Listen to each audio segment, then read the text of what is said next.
सोहळा आनंदाचा गजर विठुरायाचा अखंड हरिनाम सप्ताह मौजे गिरगाव तालुका वसमत जिल्हा हिंगोली. प्रक्षेपण आपल्या आवडत्या मराठी हॉटस्पॉटवर. प्रस्तुत कीर्तनरूपी सेवेकरिता निवडलेला अभंग यज्ञ या वज्रजीवांचा उद्धार करण्याकरिता आपला देह अखंड दिदविणारे देहूचे सुप्रसिद्ध साधू जगद्गुरु जगदवंदनी श्रीमंत श्री तुकाराम महाराज यांचा मी सर्वांच्या परिचयाचा. अभंगावर बोलण्यापूर्वी थोडासा परिहार. कशानिमित्त कीर्तनाचा कार्यक्रम इथं बसलेल्या भाविकांना या गोष्टीची पूर्ण कल्पना आहे, तरी पण सांगणे वक्त्याचा आद्य कर्तव्य ठरतया न्यायानं. सालाबाद प्रमाणे याही वर्षी शिवजयंतीच्या निमित्त घडवून आलेला हा दिव्य आणि भव्य ऐश्वर्य संपन्न सोहळा. त्यामुळे सबंध गिरगावकर मंडळीच्या वतीनं परमार्थ स्नेही जे रामचंद्र भाऊ कराळे यांनी आणि आणखी काही सहकारी यांनी आमचे ज्येष्ठ गुरुबंधू नामदेवजी महाराज लबडे यांच्या दिंडीमध्ये 87 नंबर दिंडीमध्ये प्रवचनाचा योग आला होता वाखाईवर, आणि तिथं ते भोक महाराजच म्हणूनच ऐकायला आले. आणि त्यावेळेस पासून इच्छा होती, आज ज्ञानोबारायांनी पूर्ण केली. त्यांच्यामुळे तुम्हा मायबाप श्रोत्यांचा मला प्रथमतः दर्शनाचा झालेला लाभ या संबंधाने उपस्थित सर्व महाराष्ट्रातील दिग्गज मंडळी, कोणती पदवी द्यावर डोकं चालत नसे बडे बडे मंडळी, मृदंगाचे महामेरू आमचे परममित्र माऊली महाराज बोर्डेकर तुम्हालाही नमस्कार. दुसरे मृदंगाचार्य धीरजजी महाराज हयात नगर तुम्हालाही नमस्कार. आमचे कॅसेट सम्राट शेषरावजी महाराज टाकळीकर तुम्हालाही नमस्कार. दुसरे गायनाचार्य आमचे परममित्र संतोषजी महाराज तेलगावकर तुम्हालाही नमस्कार. दुसरे गायनाचार्य ईश्वरजी महाराज तुम्हालाही नमस्कार. लांब लांबून आलेले जाणते पारमार्थिक वर्ग आणि जे नमस्कारातून राहिले असतील त्यांनाही नमस्कार. नारायण महाराज सगळे महाराज बर का. सिया राममय सब जग जानी करहु प्रणाम जोरी युगपाणी. सर्व माझ्यासोबत आमचे परम मित्र आमचे अशोकजी वाणीकडे, ज्यांनी बरं का आता ते माहिती नसेल काहींना, नरेंद्र मोदीजी नाही का साहेब, त्यांच्याच निवासस्थानाच्या शेजारी आपले संत शिरोमणी नामदेव महाराज या संस्थांची 4 एकर जमीन त्यांनी शोधून काढली, आणि तिथं नामदेव महाराजांचा आता 750वा जयंती उत्सव ते साजरा करणार. तिथं मोदीजी सगळे आता 4-5 राज्याचे मुख्यमंत्री सर्व मोठा भव्य दिव्य ऐश्वर्य संपन्न सोहळा ते दिल्लीला साजरा करणार आहेत. ते आले, त्यांनाही धन्यवाद. आणि आता सांगू का, आता सगळ्यात माझ्या आवडीतले बरं का, आता आवडीच्या माणसाचा माणूस ठेवून मागत होते नाही का, ज्यांनी हार घातलाय, फुलं सगळं आमच्या अंगावर टाकले, यांच्यासाठी का जोरदार टाळ्या वाजवा. मग सांगतो ते माझे परम मित्र. मी असं म्हणत नाही की माझ्यावर जीवापाड प्रेम करणारे, कारण की ते माझ्यावर प्रेम करतच नाहीत बरं का. ते तुमच्यावर कोणावरच जगात प्रेम करत नाहीत. ते फक्त ओनली वन भारत मातेवर प्रेम करणारे इंडियन आर्मी, म्हणून त्यांनाही धन्यवाद. मी नाही का, आम्ही फेसबुकला कोणी बघा, कोणाचे बघा, कोणाची ओळख पाळख जरी नसली, एखाद्या मंत्र्यासंग जरी फोटो काढला, माणसं काय म्हणतात, माझ्यावर जीवापाड प्रेम करणारे यांना शुभेच्छा. ते प्रेम करतं का आपल्याला काय माहिती महाराज, आपल्यावर जण आहे बरं का. पण असं न म्हणता मी म्हणतो, मी ज्यांच्यावर आतोनात प्रेम करतो बरं का, यांच्या इतके जगात कोणावरच प्रेम केलं नाही बरं का. तुम्ही बायकोर पण नाही, कारण महाराज प्रत्येकानं देशभक्तावर प्रेम केलंच पाहिजे. ते तिकडं आहे म्हणून इकडं आपण इकडं आहोत नाही का. म्हणून माझे परम आदरणीय माझ्यावर बंधूवर प्रेम करणारे माधवजी भाऊ मोरे, तालुका गाव त्यांचं निळा, तालुका लोहार, जिल्हा नांदेड, ते जम्मू काश्मीरला 24 मराठा ड्युटी.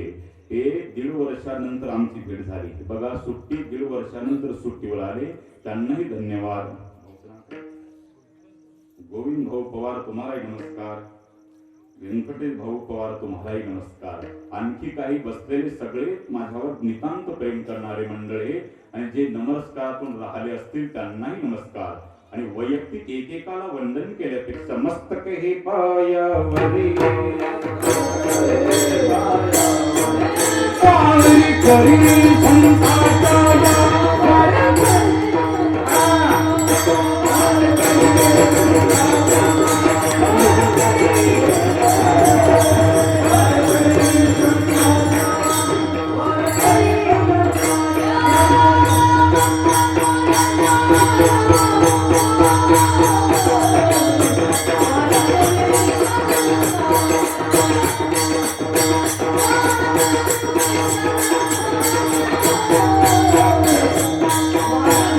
आणि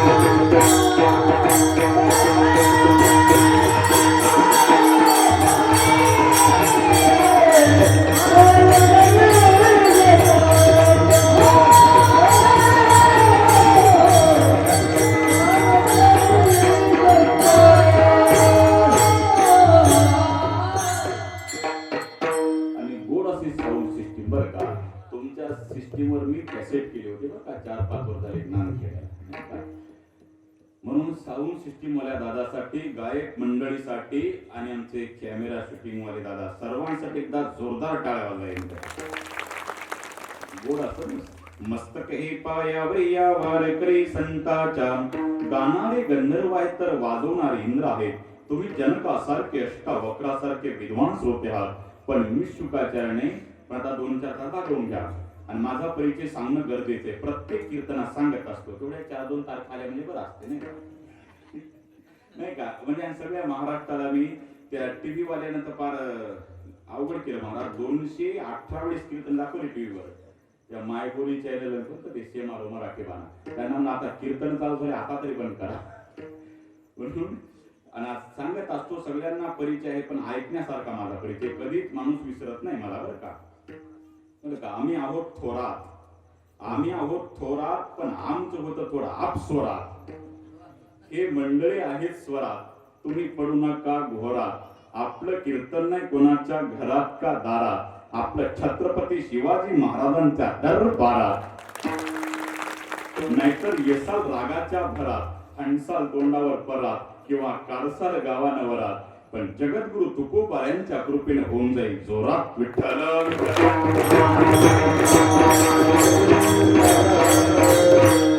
आणि त्यातल्या त्यात तुमची माझी पहिली झाली भेट, आणि त्यात मी कीर्तनही करणार नाही लेट. उघडतो माझ्या बुद्धीचं गेट, कारण की आत्ताच्या युगात चालतं नेट, म्हणून अभंगावर येतो थेट विठ्ठल.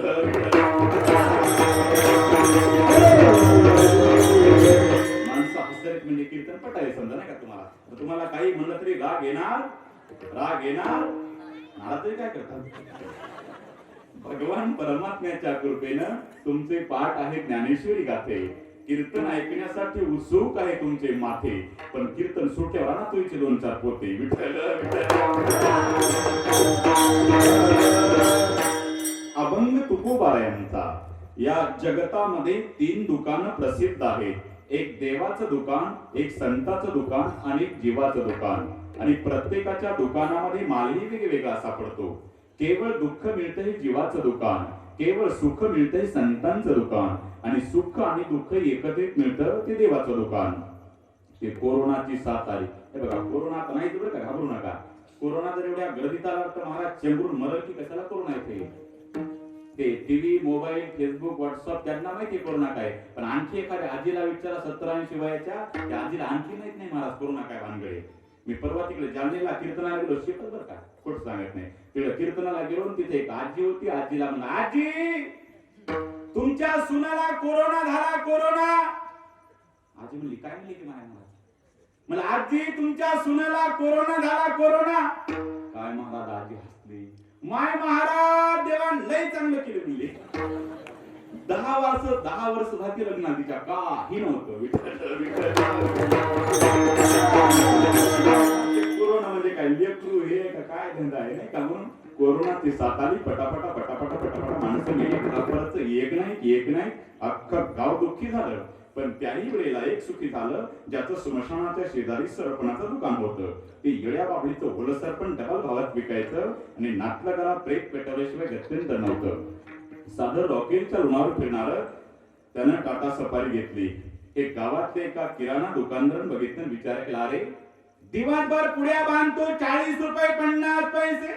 लेका ते गेल्या वर्षी रॉकेलच्या रुणावर फिरायचं, यंदा मला टाटा सफारीतून टाटा करत, आणि पुन्हा तुला फिरवे ना माझ्या. काही माणसं म्हणतात तुम्हाला गाडी चालवता येत नाही. मी गाडी 1 नंबर चालवतो महाराज, फक्त रस्त्याने माणसात नसली पाहिजे.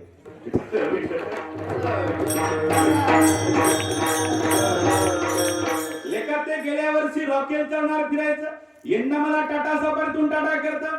यानंही त्याच्या बाणीवर शेतही विकलं, घरही विकलं, बँकेतून काही कर्ज काढलं, स्मशानात दुकान थाटलं, आणि वर बोर्ड लावला, आमच्या इकडे अंत्ययात्रेचे सर्व साहित्य स्वस्तदरातले पाचवण सरपण बांबू हार बँड पार्टी फोन मोबाईल महाराज मंडळीसह 1 जानेवारी 2021 ला त्यानं दुकान ओपन केलं. पण फेब्रुवारीतली 12 तारीख आली तरी गावातलं एकही नाही गेलं. आता अख्खा गाव सुखी झालं, लेका बैमानदार दुकानदार दुखी झालं. म्हणून काहीला सुख तर काहीला दुःख हे देवाचं दुकान.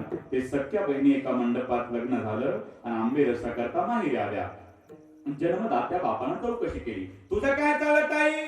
काय नाही बाबा, हलकासा पाऊस पडला, महागाचं बियाणे पेरला, 8 दिवस झाले पाऊस नाही, आणि परत जर 8 दिवस पाऊस आला नाही तर आम्हा दोघा नवरा बायकोला आळंदीला मधुकरी मागल्याशिवाय गत्यंतरच नाही. बापाला वाईट वाटलं, बापानं धाकटीची चौकशी केली. तुझं काय चाललंय देवी? काय नाही बाबा, आमचा विटांचा कारखाना आहे पप्पा, 15 लाखाचा फायदा झाला. पण आता माझ्या मिस्टरांना म्हटलं 6 जून होऊन गेला, कधी पाऊस पडतो याची गॅरंटी नाही, नका भट्टी, पण ते मोठा हट्टीन पुन्हा लावली भट्टी.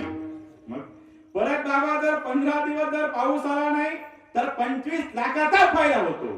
तर देवानं काय करावं? पाऊस पडावा तर विटांचं वाटोळं, आणि न पडावा तर शेतीचं नुकसान. म्हणून काहीला सुख तर काहीला दुःख हे देवाचं दुकान. तो आता माझा विशेष रामकथेचा असल्यामुळे एक पॉईंट सांगतो का आपलं ताकापुरतं रामायण.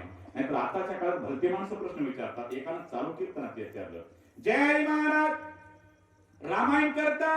म्हणलं हो, ऐकून करतो. हे बघा, आपलं अज्ञान प्रगट केलेलं सर्वात चांगलं मी तर म्हणतो. मी लय शहाणा ज्ञानी म्हणून नंतर पितळ उघडत पडण्यापेक्षा आपल्याला काय येतं याच्यापेक्षा काय येत नाही सांगून मोकळ सावे झालं बरोबर का.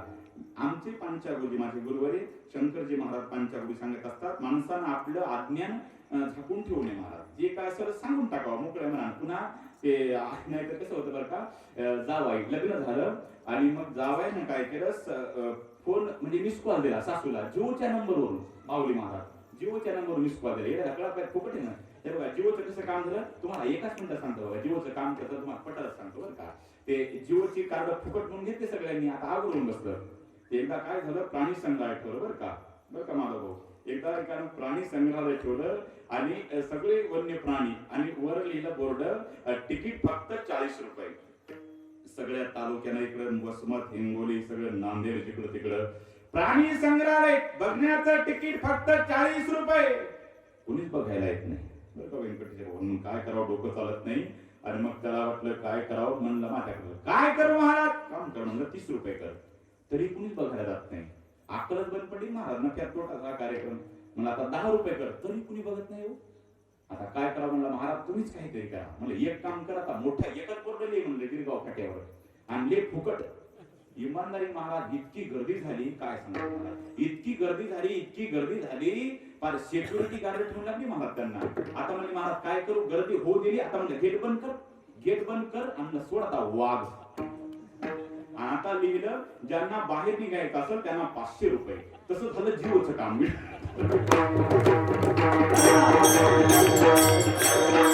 सासूला मिस कॉल दिला, राम राम सासूबाई, काय जेवायला बोलत नाही का? आणि मग ते सासूकडे याला कळालं नाही आणि सासूकडे जेवायला गेलं. पण मम्मी हुशार, मम्मीने सांगितलं, बरं का राजा 6 वाजायच्या अगोदर जेवण करून घ्यायचं बरं का रे. कारण की 6च्या नंतर का गोविंद भाऊ त्याचे दोन्ही हेडलाईट बनवत होते. मराठी भाषेत राहत आणलं होतं त्याला. आणि मग ते जेवायला सासूच्या घरी गेले. रात्रीचे 10 वाजता जेवणच करत नाही, अशा गप्पा मारू लागलं. आणि मग शेवटी सासून, जावाय बापू जेवण करायचं नाही का? नंतर याची ट्रूप पेटली. किती वाजता? 10 वाजता. आता ट्रूप पेटणारच की महाराज, हेडलाईट तरी मग काय घर पेटत त्याचं. आणि मग ते गेलंच. रात्री 10 वाजता सासून जेवायला वाढलं आणि नेमकं जावायनं तोंड भिताडाकडे केलं.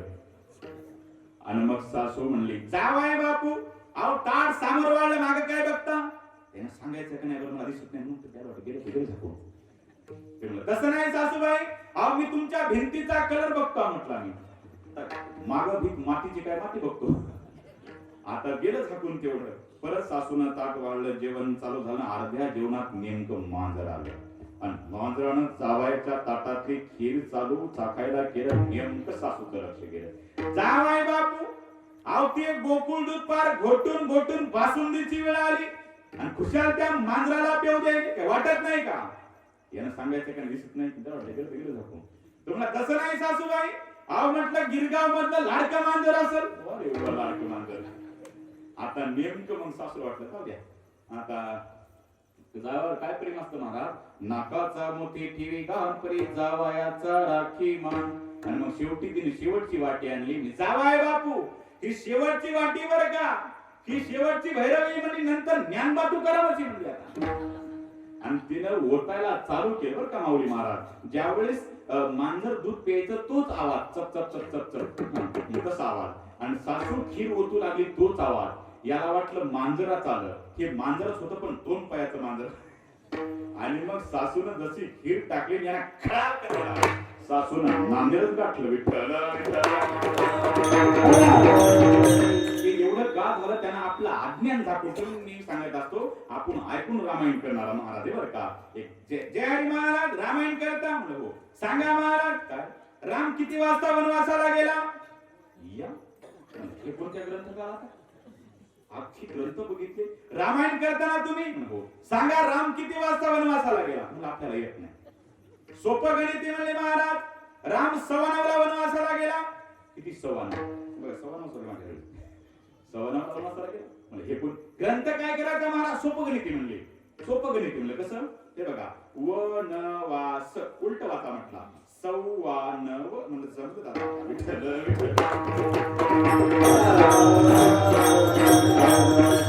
ज्यावेळेस प्रभू रामचंद्राचा जन्म झाला त्यावेळेस सूर्याच्या आनंदाला पारावा नाही. पण चंद्राचं तोंड उतरलं आणि प्रभू रामानं चंद्राला विचारलं, तुझं का तोंड उतरलं चंद्रा? अहो देवा, माझी पण इच्छा होती माझ्या कुळामध्ये जन्म घ्यावा. कारण की राम हा सूर्य वंशातला आहे, तर चंद्र वंशातला कृष्ण आहे. आणि भगवान परमात्म्याने रामानं सांगितलं, काळजी करू नको चंद्रा, तुझ्यासाठी मी स्पेशल अवतार धारण करतो. देवा द्वापार युगापर्यंत वाट बघू का? तात्पुरतं काय समाधान करा. आणि मग प्रभू रामानं सांगितलं चंद्राला, हे बघ चंद्रा, जोपर्यंत मिळणारे माझं नाव आहे, माझं नाव घेतल्याच्या नंतर तुझं नाव पाठोपाठ कायमच घेतल्या जाईल. म्हणून हा प्रभू राम चंद्र झाला. नाहीतर रामाचं चंद्राचं वेल्डिंग होण्याचं काहीच कारण नाही बरं का रामचंद्र बाबा. विठ्ठल विठ्ठल. तुम्ही पुण्यामध्ये जाणारे मंडळी, तिथं पिंपरी चिंचवड मध्ये मोरया गोसावीची समाधी, गणपतीची इतकी उपासना केली. मोरया गोसावी प्रसन्न झाले. गणपती बाप्पांनी विचारलं, तुझ्यासारखी कलियुगात कुणी सेवा केली नाही, काय पाहिजे ते माग. प्रसन्न झालं ना गणपती बाप्पा, एकच द्या, माझं नाव तुमच्या नावासोबत कायम जोडल्या जावं. मग गणपती बाप्पानं सांगितलं, मोरया एवढी सेवा केली ना, तुला आशीर्वाद देतो. जोपर्यंत मी माझं नाव आहे, माझं नाव घेतल्याच्या नंतर तुझं नाव पाठोपाठ कायमच घेतल्या जाईल. म्हणून हा गणपती बाप्पा मोरया झाला. विठ्ठल विठ्ठल. काहीला सुख तर काहीला दुःख हे देवाचं दुकान.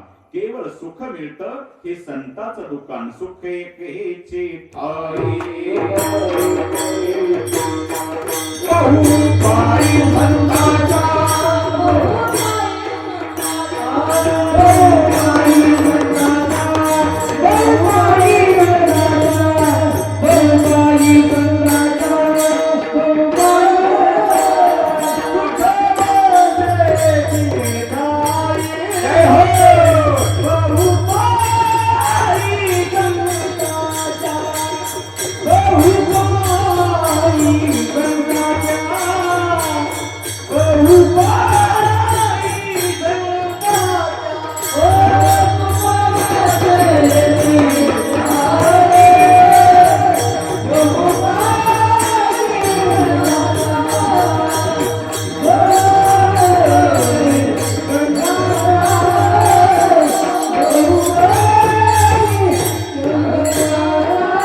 ठाई बहुपाई संताचा. केवळ सुख मिळतं हे संताचं दुकान. सुख आणि दुःख एकत्रित मिळतं हे देवाचं दुकान. आणि केवळ दुःख मिळतं हे जीवाचं दुकान. आज प्रत्येक जो देखे सो दुखिया बाबा, सुखिया कोई निराजा, दुखिया प्रजा दुखिया, दुखिया धन वैरागी, दुःख के कारण शुक देवदी, प्रत्येक जण दुःखी. पण त्याला वाटते हे सुखी असेल आणि याला वाटते हे सुखी असेल, ते त्याच्याकडे बोट दाखवतं आणि ते याच्याकडे बोट दाखवतं बरं का. ज्याला मुलं बाळ नाहीत ते म्हणतं मुलं बाळ झालेलं सुखी, आणि ज्याचे जोड्या भरले लाथा घालतात ते म्हणतात अजिबात नाही झाले सुखी. ते त्याच्याकडे जीव दुःख का भोगतो याचं कारण शोधा बरं का. आपण ज्याला खरी संपत्ती समजतो ना, संपत्ती नाही का, ते त्याच्याकडे बोलायचं बघा. ते 50 एकर जमीन, अर्धा एकरात वाडा, गडगंज गावातला श्रीमंत, आणि दोघेही पती पत्नी, दोघांना 1-1 लाख पगार, आणि ड्युटीहून घरी आल्यावर असे त्यांचे चेहरे, असं फक्त नुकतीच यांच्या घरी वाईट घटना घडली असे चेहरे. फोडीली गोवरी तैसा दिसे तोंडावरी, आणि त्यांच्याच कामावर लागली त्याची बायको झोपडीमध्ये आल्यानंतर त्यांचा संध्याकाळी दररोज हशा पिकतो. हा बायकोला म्हणा का ग, 50 एकर जमीन, अर्ध्या एकरात वाडा, गावातल्या श्रीमंताला लाजविलासी श्रीमंती, आणि आपले चेहरे बघितले की आपल्याला कसं तरी होतं. आपल्या कामावर तगडीन त्याची बायको दररोज शेतातून आल्यावर संध्याकाळी झोपडीत हशा पिकतो. काय कारणे विचारायला जाऊ. गेले त्याच्या दारात आणि विचारलं, बाहेर या रे, काय कोणतं सुख रे तुम्हाला सारखे असता. तो म्हणला, मायबाप, तुमच्या शेतात काम करणारे गडी आम्हाला कसं सुख. का हसता. तुम्हाला मालक, आमचं हसण्याचं तुम्ही कारणच ऐकू नका, तुम्ही डबल हसताल. हा म्हणला, सांगा तर. मग हा म्हणला, ऐका तर. काय नाही म्हणला, तुमच्या शेतात काम करून करून मी थकलेला असतो, आणि घरी आल्या वाटतं मला निवांत पडावं, पण बायको नाही ते डोकं उठवते. इकडे या, मिरची पावडर घ्या, ते बघा, ते तेलाचा डबा घ्या, माचीस घ्या, पिठाचा डबा घ्या, साखरेचा डबा घ्या, सरपण घ्या, चुलीत पाय घाला, असे नाही ती कामं सांगते. आणि तिचं काम ऐकून ऐकून मी वैतागला असतो. मग मी तिचं काम ऐकत नाही, आणि तिचं जर काम नाही ऐकलं की ती मला लाटणं फेकून मारते. फुकलं तर मी हसतो, लागलं तर ती हसते.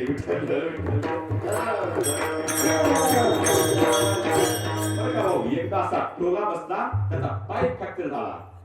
नांदेड मध्ये त्याला हॉस्पिटल मध्ये ऍडमिट करण्यात आला. पाय फ्रॅक्चर झाला, आणि त्याच्या शेजारी ज्याचे दोन्ही पाय फ्रॅक्चर झाले, अर्ध्या तासानंतर त्याच्याच बेड शेजारी झोपवलं. आता मी म्हणतो, ज्याचा एक पाय गेला त्यानं 2 गप मारायचं की नाही. ज्याचे दोन्ही पाय गेले त्यालाही एका पायावाला म्हणू लागलं, तुम्हाला 2 बायका आहेत का.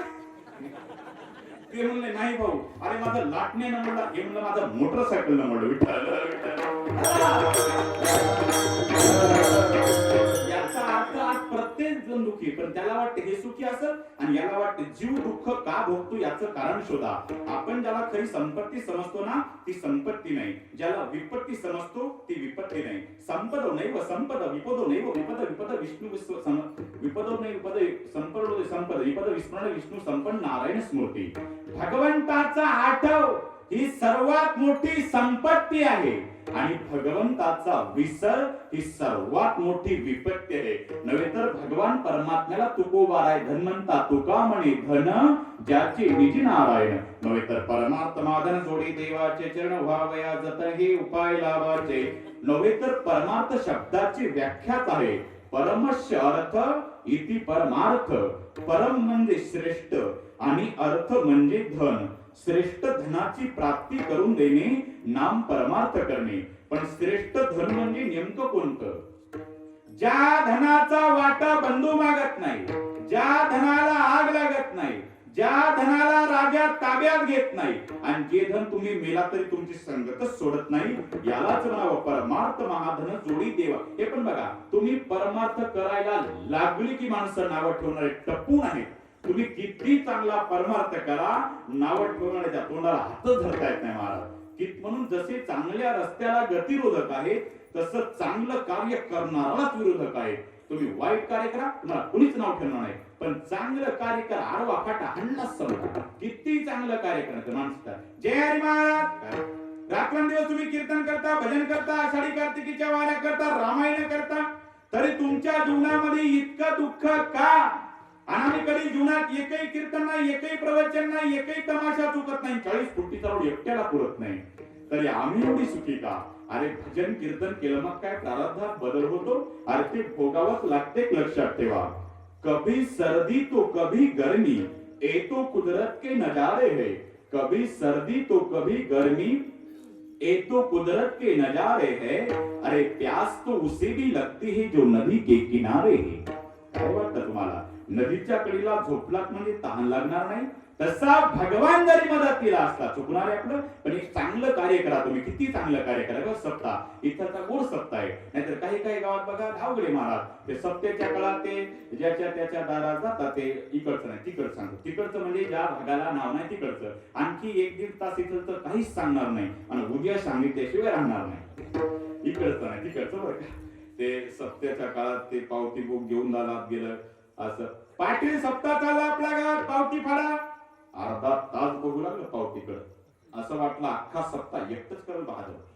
आणि अर्ध्या तासात म्हणलं आपले 11 रुपये फाडा. किती? 11 रुपये लिहितं आणि त्याची 22 माणसं 7 दिवस 3 टाइम जेवायला. हिशोब तुम्ही लावा, तुमची मेंदू बंद पडती आणि कार्याची पंगत होते तर लग्नच जातं आणि म्हणता आपला 11 रुपयाचा हिशोब द्या नाही का मुस्काळ फोडावा. आणि म्हणतो महाराज आपण सप्त्याला देत नसतो. मग काय तू का तमाशाला?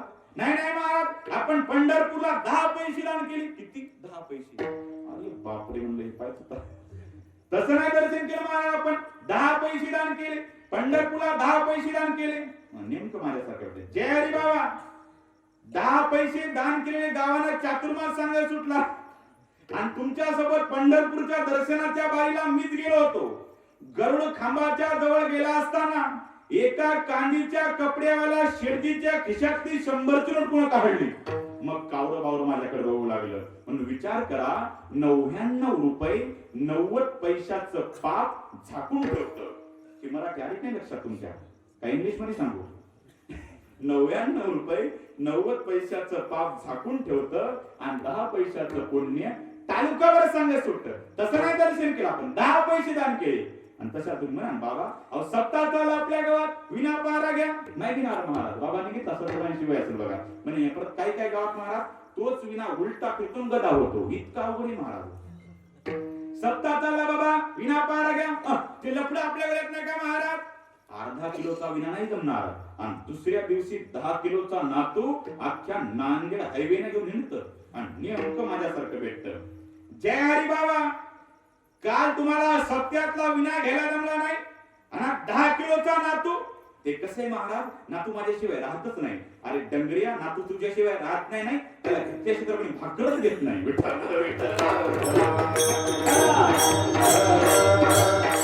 किती चांगलं कार्य करा बघा, किती गोड कीर्तन करा बघा. ते कीर्तन करायचा टाइम असतो 9 ते 11. कीर्तनकार महाराज 11च्या पुढे 1 मिनिट नाही 1 सेकंदाच्या माणसं म्हणतात आर्यानं 11:30 वाजवले, हे नवीनच दिसतंय वाटते. आणि एखाद्याचं कीर्तन 10:30ला सुटू द्या, याचं भांडवल संपलं म्हणतात. एखाद्या कीर्तनकारानं कीर्तनात हास्य विनोद करू द्या. आमच्या इंदोरीकर बाबासारखे माणसं म्हणतात त्याच्या कीर्तनात काय लाज येऊ, त्याच्यापेक्षा आपला तमाशा बरा. आणि एखाद्याला प्युअर अध्यात्म सांगू द्या, गेला डोस घेऊन मग काय बोंबला कधीच्या पुढे विठ्ठल विठ्ठल. चांगलं कार्य करा बरं. तुम्ही कीर्तनाला आले, तुम्हाला काय माणसं नाव ठेव, तुम्हाला पण नाव ठेवणार महाराज. किती तुम्ही चांगलं कार्य करा, माणसं नाव ठेवणार आहे का पुढे? तुम्ही वाईट कार्य करा, तुम्हाला कोणीच नाव ठेवणार नाही. म्हणून एका वाक्यात तुम्हाला सांगतो, माणसाने परमार्थ कसा करावा हे शेतकऱ्याच्या कुत्र्याकडून शिका. माणसाकडून शिकण्यासारखं काय नाही. तो बाजारचा दिवस होता, 17 किलोमीटर अंतर गाव लांब होतं. शेतकऱ्यानं गाडी बैलामध्ये भाजीपाला ते टाकला, कुत्र त्याच्या माग माग माग माग निघालं. दिवसभर कुत्र माग होतं. सायंकाळचे 6:30 वाजले. शेतकऱ्यानं गाडी बैल जुंपली पण कुत्र दिसत नाही. अर्धा तास वाट बघितली. 7 वाजले. शेतकरी बिचारा निघाला गावाकडे. रात्री 9 वाजता शेतकरी घरी आला. पत्नीनं जेवायला ताट वाढलं, त्यानं तसंच ताट सारलं. नाही जेवणार. काय झालं? अगं आपलं इमानदार कुत्र नेमकं गेले तरी कुठं? मग तर दोघांनी ताटा सारली, रडायला लागली. अगं आपल्या शेतीतल्या सुटलीचा सडा इकडच्या तिकडे जाऊ देत नव्हतं, इतकं इमानदार कुत्र. म्हणून कुत्र्या इतका इमानदार प्राणी नाही, मांजरासारखं बेईमान नाही. पण लबाड मांजर घरात ठेवतात आणि इमानदार कुत्र हाताळून देतात. डोळ्याला धारा लागल्या, पती पत्नी रडायला लागले. आपलं कुत्र नाही आलं. रात्रीचे 11 वाजले तरी जेवण नाही केले. आणि रात्री 7 वाजता कुत्र त्या ठिकाणी आलं जिथं त्याचा मालक दिवसभर भाजीपाला विकू लागला.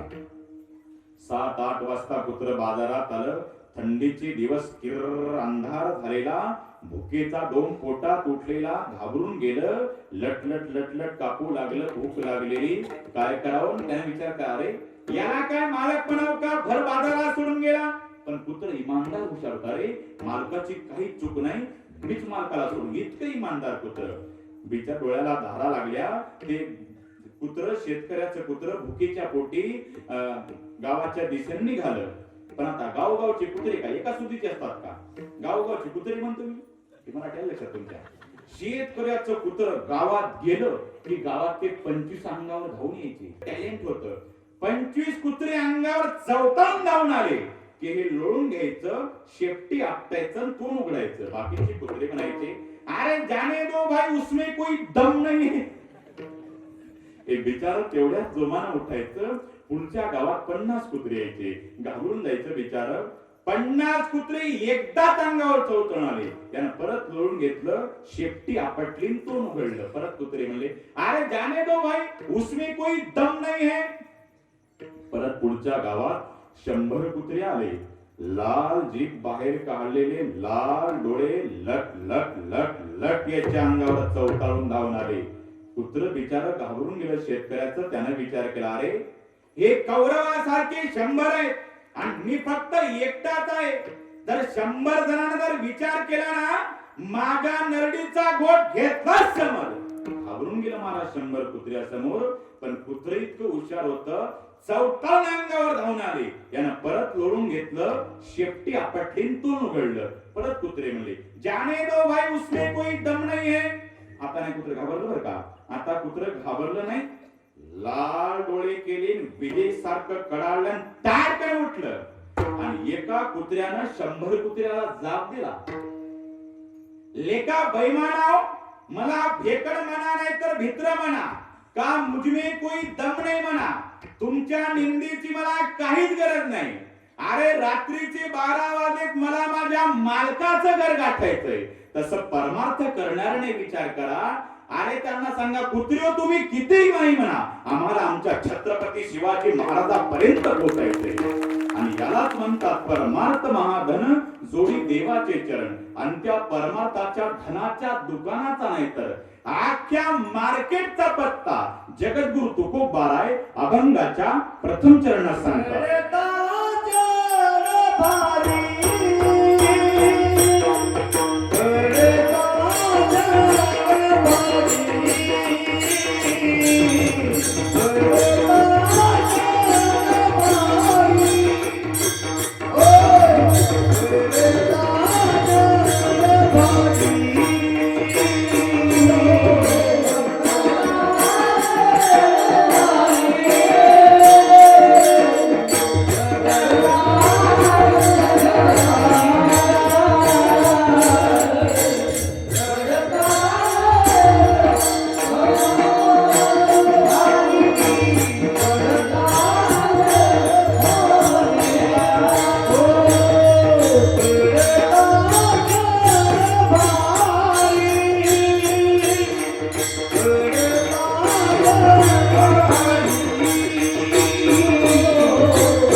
आपल्याला दुःख येईल असं वाटल, या दुःखातून मला कोणीच मोकळं करून पडता जड भारी दासी आठवा वारी. भगवान परमात्म्याची कोणी आठवण केली हे बघण्याकरता आपण महाभारतात जाऊ. आणि लगेच भारतातल्या गिरगाव मध्ये उभी ना तिकीट, काळजी करू नका बरं का. महाभारताचा प्रसंग बघा. वास्तविक पाहता धर्मराज युधिष्ठिर, त्यांना त्या सभेमध्ये निमंत्रण नाही, आमंत्रण नाही, तरी पण त्या सभेमध्ये गेले. कोणती सभा? ही सभा. कळलं तुम्हाला? पत्त्याचा डाव. आता जरा बंद झाला या 4-2 वर्षात. म्हणजे माणसं सज्जन झाल्याचे लोक नाही का बरोबर का? कारण की मोबाईल मध्ये निघाला लुडो आणि पबजी, त्याच्यामध्ये सोपा कारभार झालेला आहे. म्हणून माणसानं कुठं जावं आणि कुठं जाऊ नये याला शास्त्र आहे बरं का माऊली. काही ठिकाणी बोलवलं तरच जावं, काही ठिकाणी नाही बोलवलं तरी जावं, आणि काही ठिकाणी बोलवलं तरी सुद्धा जाऊ नये. 4 ठिकाण असे आहेत तिथं नाही बोलवलं तरी जाता येतं. कुठं कुठं? मित्राच्या घरी मित्राला नाही बोलवलं तरी जाता येतं, आई वडिलांच्या घरी मुलाला नाही बोलवलं तरी जाता येतं, गुरुच्या घरी शिष्याला नाही बोलवलं तरी जाता येतं, आणि असल्या भगवत कार्यात भक्ताला नाही बोलवलं तरी जाता येतं.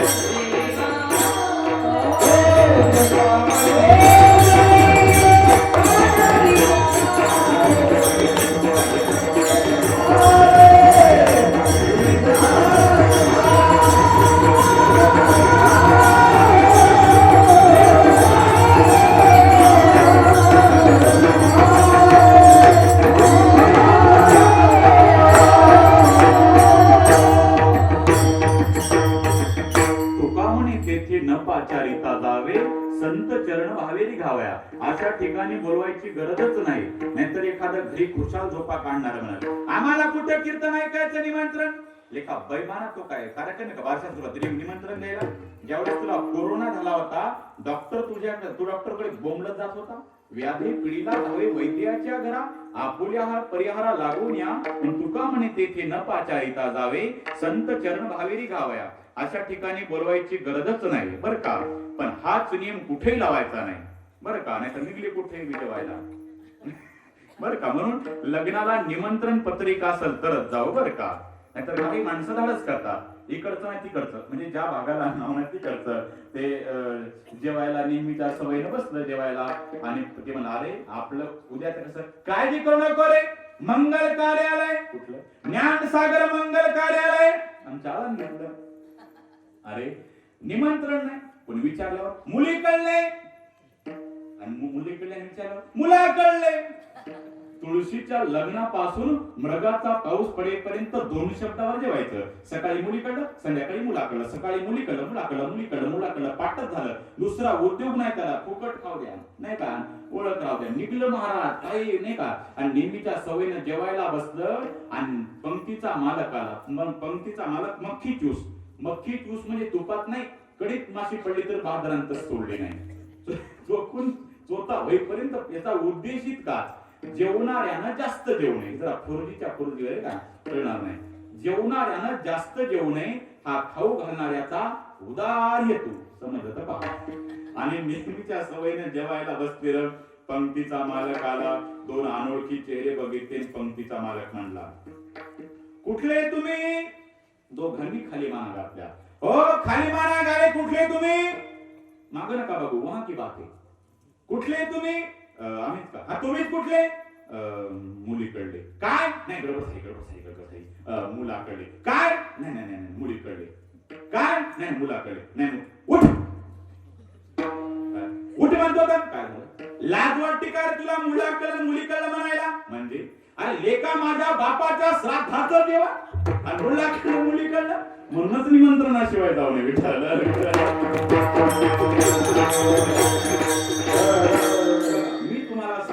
महाभारतातलं, पण महाभारतातलं सांगता सांगता कधी भारतात शिकलो मलाच मिळ लागला नाही. भारतात सांगण्यासारखं काय नाही.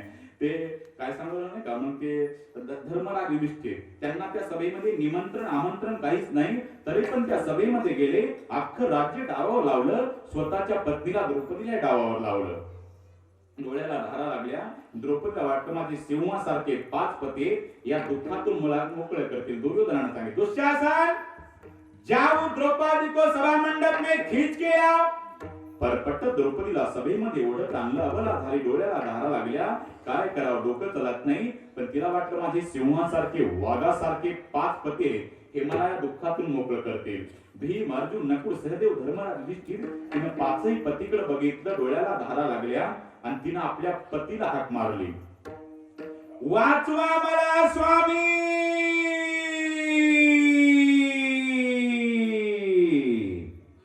चौघांनी माना खाली घातल्या. पण गरम रक्ताचा दादा भीम ताडकन उठला. थांब भीमा. ट्रकला ब्रेक लागल्यासारखा भीम जागेवर थांबला. तिला वाटलं, अरे माझे सिंहासारखे 5 पती कोणत्याच कामाचे नाही. मग लक्ष केलं, द्रोणाचार्य, भीष्माचार्य, कृपाचार्य, 180 वर्षाच्या भीष्माचार्यांचं वय होतं. ज्यांच्याकडे सत्तेचा राजदंड होता, जे नात्यानं सासरे होते, मामांनी होते. तिला वाटलं हे तरी मला या दुःखातून मोकळं करते. डोळ्याला धारा लागल्या आणि सासऱ्याच्या दृष्टीनं तिनं भीष्माचार्याला हाक मारली, वाचवा मला मामाजी. त्यांनी सुद्धा सत्तेपोटी मान खाली घातली. आता द्रौपदीचा राग अनावर झाला आणि द्रौपदीने भीष्माचार्याला भर सभेमध्ये भीष्माचार्याला द्रौपदीने प्रश्न केला, आचार्य मी हरले गेले का? कारण माझ्या पूर्वी माझे 5 पती जुगारात हरले गेले. ते पारतंत्र्यात आहेत, कौरवाच्या ताब्यात आहेत. मग पारतंत्र्यात राहणाऱ्या पांडवाला स्वतंत्र द्रौपदी पणावर लावण्याचा अधिकार उरतो का आचार्य? ते आधी हरे मला डावावर लावतात. भीष्माचार्य म्हणले, पोरी आता जरी तुझं खरं असेल, पण मी आता त्यांचं खाल्लेलं आहे. ही बिमारी केव्हापासून आली कळलं ना तुम्हाला? म्हणून एकच मिनिट असा घेतो. आता माझा विशेष रामकथेचा असल्यामुळं उगा एक पॉइंट सांगतो. नाही तर इतकं गोड महाभारत सांगितलं. माणसं म्हणतात महाराज तुम्ही रामायण करता पण महाभारत त्याच्यापेक्षा गोड सांगता, म्हणून तुम्ही महाभारत का करत नाही? अरे महाभारत करायची गरज नाही, घर परत महाभारत चालू आहे. आज या समाजाला रामकथेच्या विचाराची गरज आहे, म्हणून इथं रामायण लावलेले महाराज. कशाला म्हणतात रामायण आणि कशाला म्हणतात महाभारत? जर गावात रामायण ठेवायचं तर 7 दिवस लागतात महाराज, आणि महाभारत ठेवायचं म्हणल्यावर 1-1.5 महिना लागत. आपण काय वाचलं नाही. म्हणून कशाला म्हणतात रामायण आणि कशाला म्हणतात महाभारत, तुम्हाला एका वाक्यात सांगतो बघा. माझं ते माझं आणि दादाचं तेही माझं, याला महाभारत म्हणतात. कळलं ना महाभारत? माझं ते माझं आणि दादाचं तेही माझं, याला महाभारत म्हणतात. आणि दादाचं ते दादाचं आणि माझं तेही दादाचं, याला रामायण म्हणतात. कळलं ना रामायण? माझं ते माझं आणि दादाचं तेही माझं, याला दुर्योधन म्हणतात. आणि दादाचं ते दादाचं आणि माझं तेही दादाचं, याला भरत म्हणतात. आणि आज समाजाला भरतासारख्या भावाची गरज आहे, दुर्योधनाची नाही. विठ्ठल विठ्ठल. तुम्हाला रामायणाची महाभारताची जुळवणी करून देतो बर का. महाभारतातले भीष्माचार्य, रामायणातले जटायू. भीष्माचार्य आचार्य आहेत, जटायू गीत पक्षी आहे. भीष्माचार्यांच्या पुढे वस्त्रहरण, जटायूच्या पुढे सीताहरण. यांच्याच कुळातले मुलं सुनेचं वस्त्रहरण करतात, तरी पण भीष्माचार्य एकही शब्द बोलत नाहीत का? त्यांच्या शब्दात ताकद वजन नव्हतं. अरे भीष्माचार्याने जर एक शब्द उच्चारला असता, खबरदार दुःशासन, दुःशासन जाग्यावर कापला असता, वस्त्रहरण जाग्यावर थांबलं असतं. तरी पण भीष्माचार्य एकही शब्द बोलले नाही. परिणाम त्यांना बाणावर पडून मरावं लागलं. आणि इकडे जटायूचा विचार करा. जटायूला माहितीये सीतामाईला चोरून नेणारा लंकेचा राजा रावण माझ्यापेक्षा ताकदीने 1000 पट्टीने बलवान आहे. अरे मी मेलो तरी चालेल, पण सीतामाईला वाचवणार. परिणाम रावणाने पंख छाटण्यात आले. रक्ताच्या चिळकांड्या जटायूच्या अंगा खांद्यातून उसळ्या मारू लागल्या. पण परिणाम जटायूला भगवंताच्या मांडीवर मरण आलं. भीष्माचार्य एकही शब्द बोलले नाही, परिणाम पानावर पडून मरावं लागलं. विठ्ठल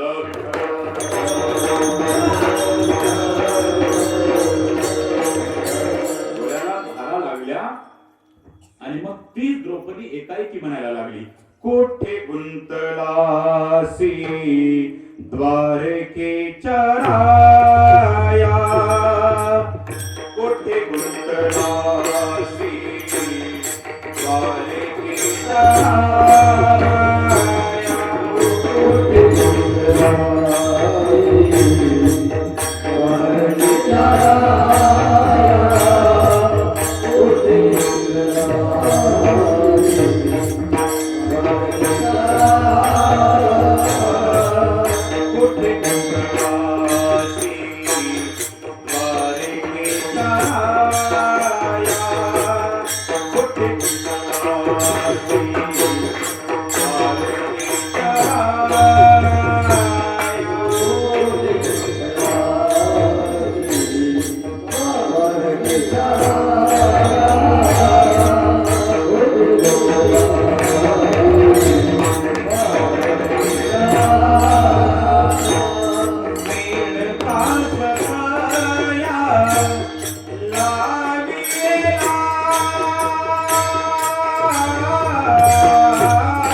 कोठे गुंतलासी द्वारकेच्या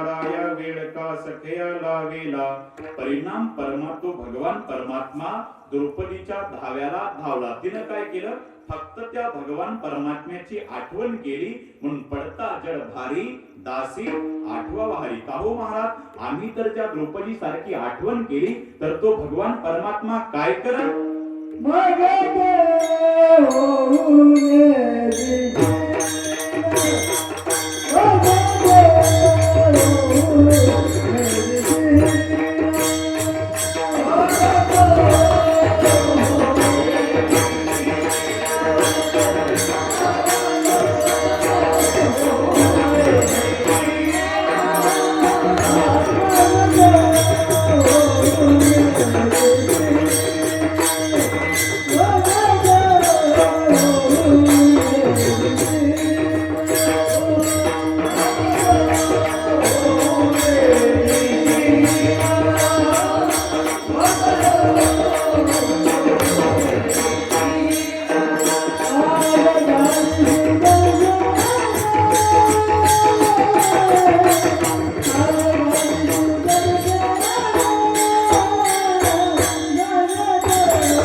वेळ प्रसंगी भगवान परमात्मा सुदर्शन चक्र आडव धारण करतो. कोणा करता केलं, का केलं, कसं केले सांगतो. पण एकदा सांप्रदायिक नियमाप्रमाणे मुखानं टाळी आणि हातानं नाम घ्या. मुखानं टाळी असते का? होच म्हणता काही मुखानं टाळी असते. तुमच्याकडे देऊ का? 7 12 घेऊ का? लिहू. हात वर करा सगळे. करा. देवा ज्याला हात दिले हा मोकळ्या मनानं हात वर करा. राहू द्या तसेच राहू द्या, मी तो पैसे काढून विठोबार कुमार विठोबार कुमार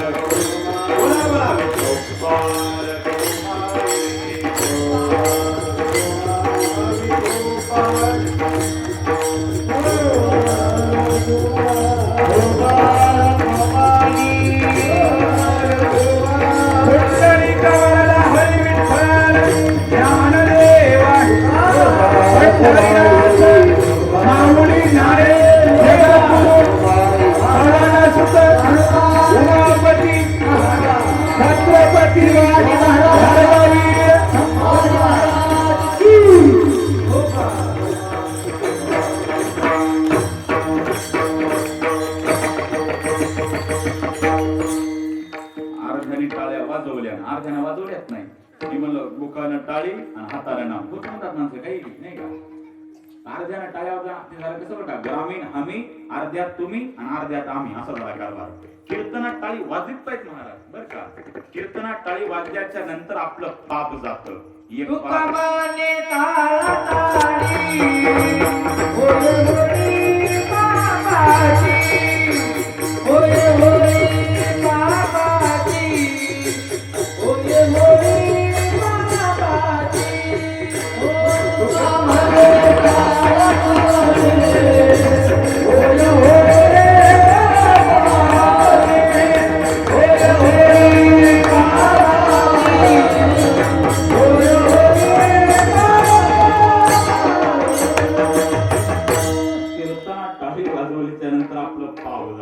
एक बाजूला कुठं जाता म्हणजे वाजवत नाही त्याच्या डोक्यावर जात. पण एक बाजू त्याच्या पुढचं होतं बरं भेटतात. हे नाही पटलं म्हणलं दुसरं सांगतो, काळजी करू नको. चाय की शोभा प्याली से बरं का माऊली महाराज, चाय की शोभा प्याली से, भोजन को शोभा थाली से, झगड़ों की शोभा गाली से, नहीं का कीर्तन को शोभा टाली से, ससुराल को शोभा साली से. विठ्ठल विठ्ठल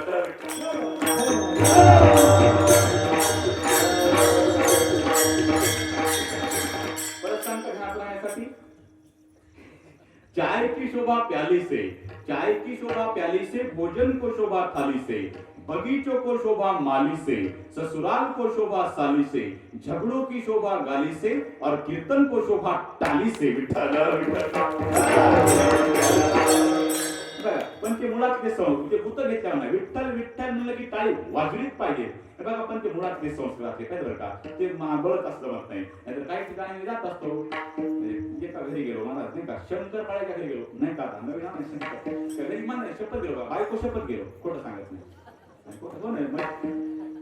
मला एकले आवड वाटते बरं का. कोणी महाराज आता तुम्ही बारकाने समाजात विचार करा, काही भांडणं होऊ द्या, काही ज्यावेळी शपथ घ्यायची वेळ येते ना, म्हणते देवाची शपथ, माय बापाची शपथ, लेकरं हातात धरतो.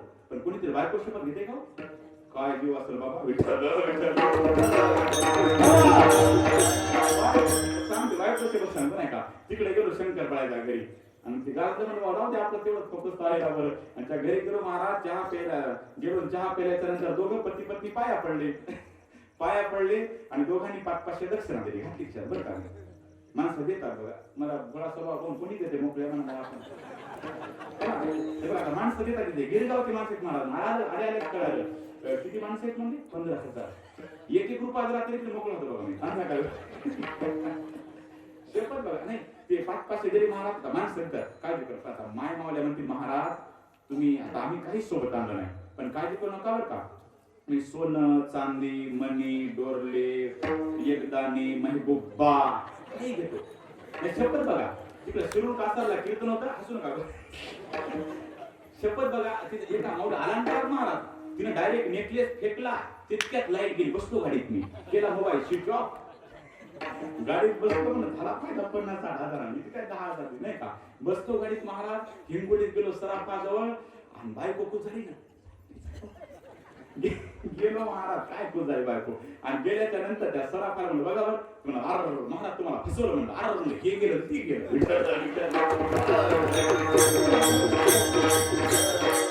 महाराज त्या शंकर पाळ्याच्या घरी गेलो, पाया पडले. आता ते कुठं भलतणीवर पाया पडते का महाराज, ते पाया पडत नाही महाराज. पड पाया महाराज आळंद देऊन आलाय जमलं. म्हणलं मावशी कोणत्या शाळेत शिकल्या, माय महाराज मी इंग्लिश स्कूल मध्ये शिकले.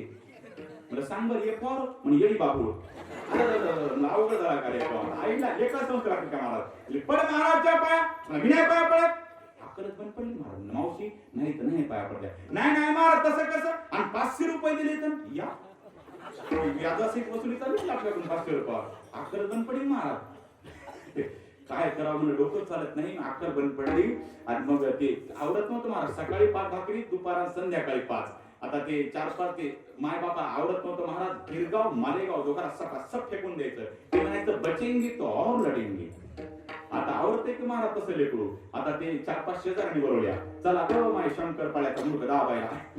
जसे आल्या 4-5 जरीने जसा शंकर पाळ्या पायावर झाला बोला कुंडलिका असा टंकर आदळला. सगळे आपापल्या घरी गेले. पप्पा ड्युटीवर गेली. मम्मी स्वयंपाक घरात गेली. आता बैठकीमध्ये मी शंकर पाळ्या इमानदारी हमस सुटला. म्हणून आत्ता मारते आता काय खरं नाही. मी त्याला घेत भेट म्हणलो शंकर पाळ्या तू बोल न कर म्हटला.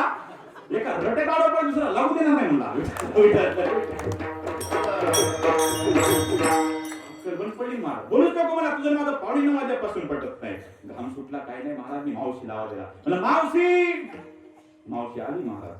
तेवढ्यावर खरं नाही महाराज. त्यानं 5.5 किलोचा दगड उचलला. आता म्हणलं मी आत्ता मारते गड्या. आता काय खरं नाही. मी घाबरून गेलो. म्हणलं मावशी बघा बघा त्यानं दगड उचलला. माय महाराज ते तसंच आहे बघा.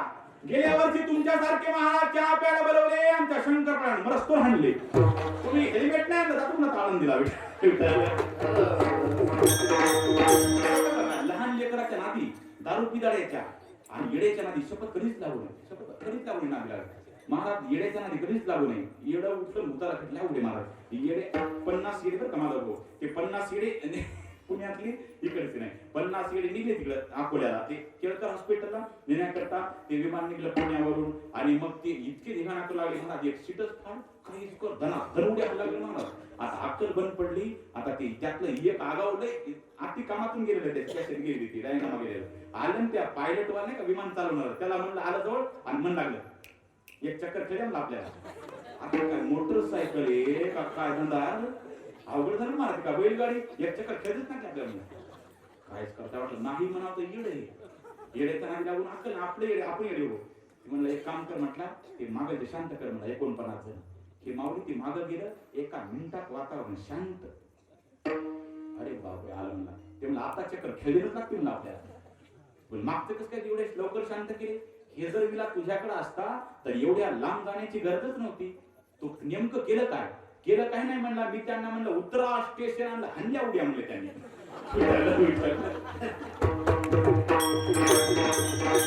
गेल्याच्या नादी कधीच लागू नये. आणि दुसरं लहान लेकराच्या मी पुन्हा कीर्तनात लहान लेकर उठलं आलं काही म्हणत नाही महाराज. मी जर जातात नाही महाराज. गावात गेलो महाराज ते कीर्तन फेटा बांध लागलो. मला महाराज एका प्रश्नाचं उत्तर द्यायला लागते. म्हणजे काय त्यानं काळी पेन आणली बरं कमावली महाराज. गोविंद भाऊ काळी पेन आणली आणि पांढरी वही व्यंकटेश भाऊ आणि काळी पेन आणि पांढरी वही आणि मला म्हणला लिहा आता लाल रेष. अक्कल पण पडली महाराज. लेकरू नाही लिहून दे म्हणलं कस काय नेमकं लिहावं तरी कसं. 10 मिनिटं थांबलो इकडे विठोबारत नाही भजन झालं. फेटा म्हणा तुम्हाला कीर्तन करूच देत नाही म्हणला. मी काही म्हणा आपलाच बाप कार्य करताना पाकिटच भर देत नाही. अक्कल पण पडली मला काय करावं. मला येत नाही होत्या पाया पडतो कीर्तन चालू करते. नाही मला उत्तर तूच उत्तर दे. त्यानं काय नाही महाराज काळ्या पेन त्या वहीवर नाव लिहिलं लाल रेष म्हणत जमला आता. आणि पुन्हा दारू पिणारा कधीच नागो जाऊन कुणाच्या नदी लागा त्याच्या कधीच नादी राहू नका बाबा. ते महाराज फुकट चिपेली त्यानं अगोदर 15 दिवस फुकट चिपेली आणि रात्री 2 वाजता बायकोनं दार उघड. बायको नाही उघडणार. दार उघड म्हणतो तर तिकडच काळ तोंड काय काळ तोंड या मग तिकडे कशाला आला. म्हणलं दार उघड नंतर तिकडं कुंकू पुसून टाकेल पण ये घेणार नाही घरात. म्हणला बघ का म्हणलं बिंदात जीव दे म्हणली. दारात होती वीर महाराज. त्यानं चांगला एवढा दगड घेतला एवढा बजारा मावली एवढा दगड घेतला आणि टाकला दारच्या आडी बटकन असा वाजला. आता माय माऊलीचा अंत करेल. ती आली नाही काय झालं की माय ती बाहेर आली हे घरात गेलं आणि यानं कडी लावून घेतली. ही म्हणली दार उघडा. आता नसतो उघडत आपण. तू उघडला का मला उघडणारच नाही. ती म्हणली गाव गोळा करेल बरं का. कर गाव गोळा कर बघा बरं का. कर गाव गोळा. मीच म्हणतो एवढ्या 2 वाजता ती बाहेर गेली तरी कुठं होती. विठ्ठल आजचे म्हणून महाराज पिणाऱ्याच्या नादी कधीच लागू नये. म्हणून का म्हणून या दारू पिण्यात काही ना महाराज. कोणती दारू प्यावी? अरे जाम पर जाम दारू पीने से क्या फायदा, सुबह पियोगी तो शाम को उतर जाएगी. अरे प्याला पियो हरि नाम का तेरी जिंदगी सुधर जाएगी. महाराज इन टाळ्या मोकळ्या म्हणून वाजवत असतो तुम्ही, ढिल्यावाने वाजवतो नका. विठ्ठल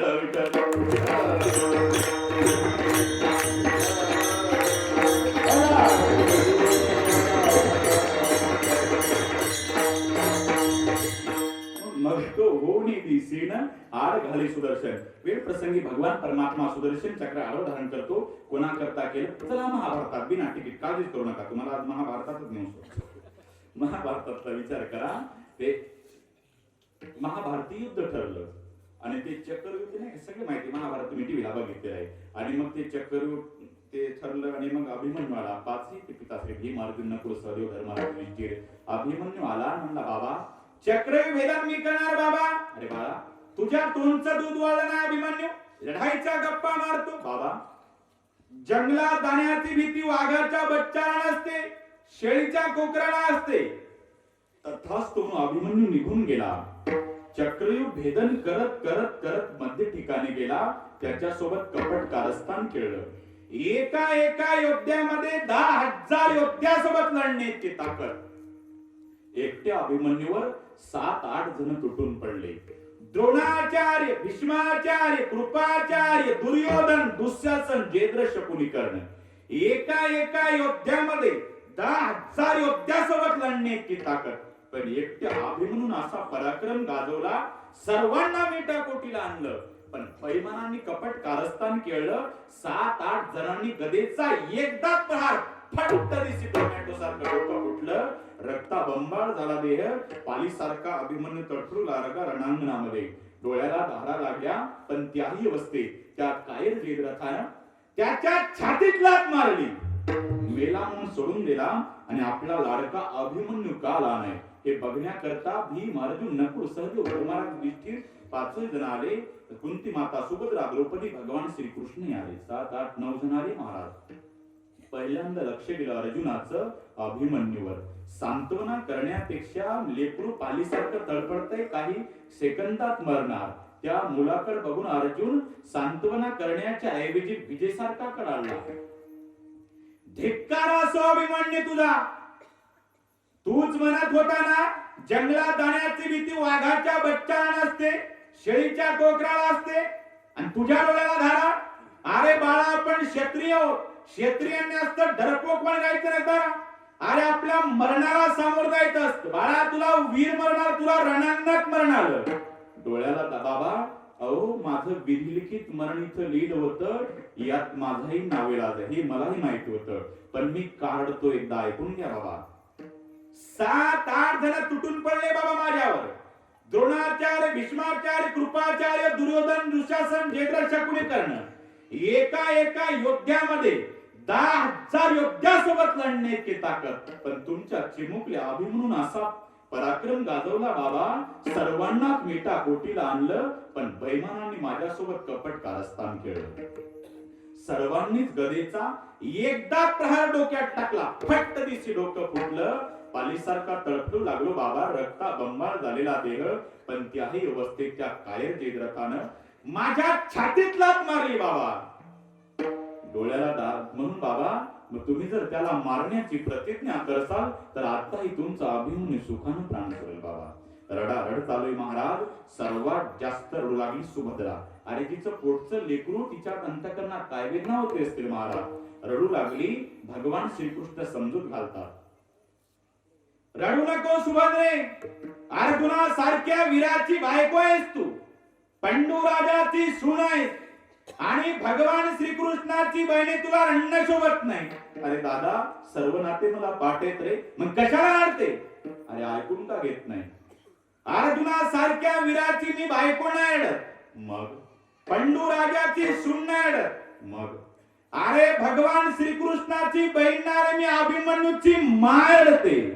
तुला नाही दुःख सहन होईल. तुझा असा मुलगा युद्धामध्ये मरू दे. मग तुला कळायचं काय प्रेम असतं म्हणून. बर का किंबहुना धनुर्धरा जो मातेच्या उदरा तो मातेचा सोयरा केतुला पा. आई इतकं जगात कोणी प्रेम करत नाही महाराज. म्हणून पतिव्रतेत सीता, शास्त्रामध्ये गीता आणि प्रेमामध्ये माता. म्हणून बर का, उंदीर मेला तरी धान्याचा दाणा घरात नसू द्या, पण पाठवून हात फिरवणारी माय बाप असू द्या, त्याच्या इतका जगातच कोणी श्रीमंत नाही. दादा विचार करा बरं का, आई इतकं जगात कोणी प्रेम करत नाही दादा. आई गेली ना, समजा वाक्या जगाचा सुखाचा समुद्र आटला. तुम्ही स्वकर्तृत्वाने महाराष्ट्रभर फिरा, मोठमोठे माणसं तुमच्या पाया पडतील, पण तुमचं मस्तक ज्या माय बापाच्या पायावर टेकवायचं ना, ते पाय नसतील तर काहीच उपयोग नाही. म्हणून ढगाळ गेलेला सूर्य किंवा चंद्र परत दिसल, पण मातीआड गेलेले आई वडील परत दिसत नाही. म्हणून मी नेहमी सांगत असतो बर का, डोळे मिटून प्रेम करते ना दादा, तिला कदाचित प्रियसी म्हणता येईल. डोळे मिटून प्रेम करते ना दादा, तिला कदाचित प्रियसी म्हणता येईल. डोळे वटारून पण प्रेमच करते ना, तिला कदाचित बायको म्हणता येईल. पण डोळे मिटेपर्यंत जी प्रेम करते ना, तिला फक्त आईच म्हणता येईल.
भगवंताची कृपा आहे बरं का महाराज, नाहीतर आवड कार्यक्रम आहे. म्हणून आशीर्वाद आणि आश्वासन हे शब्द जरी जवळ जवळचे वाटत असले, तर दोघांमध्ये जमीन आसमान इतका अंतर आहे बरं का. अरे करते अशोक महाराज का, आशीर्वाद आणि आश्वासन हे शब्द जरी जवळ जवळ वाटत असले, दोघांमध्ये जमीन आसमान इतका अंतर आहे का. मंगने के बाद मिल जाता है उसे आश्वासन कहते हैं, और न मंगने के बाद मिल जाता है ना, उसे आशीर्वाद कहते हैं. और अंतकरण की शुद्धता हो तो आशीर्वाद मंगना नहीं पड़ता, मिल जाता है. विठ्ठल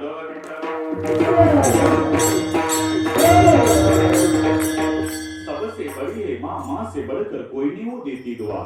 आई गेली की सगळं सुखात जगात सुख आटलं महाराज. सुभद्रा रडत होती यात नवल नाही.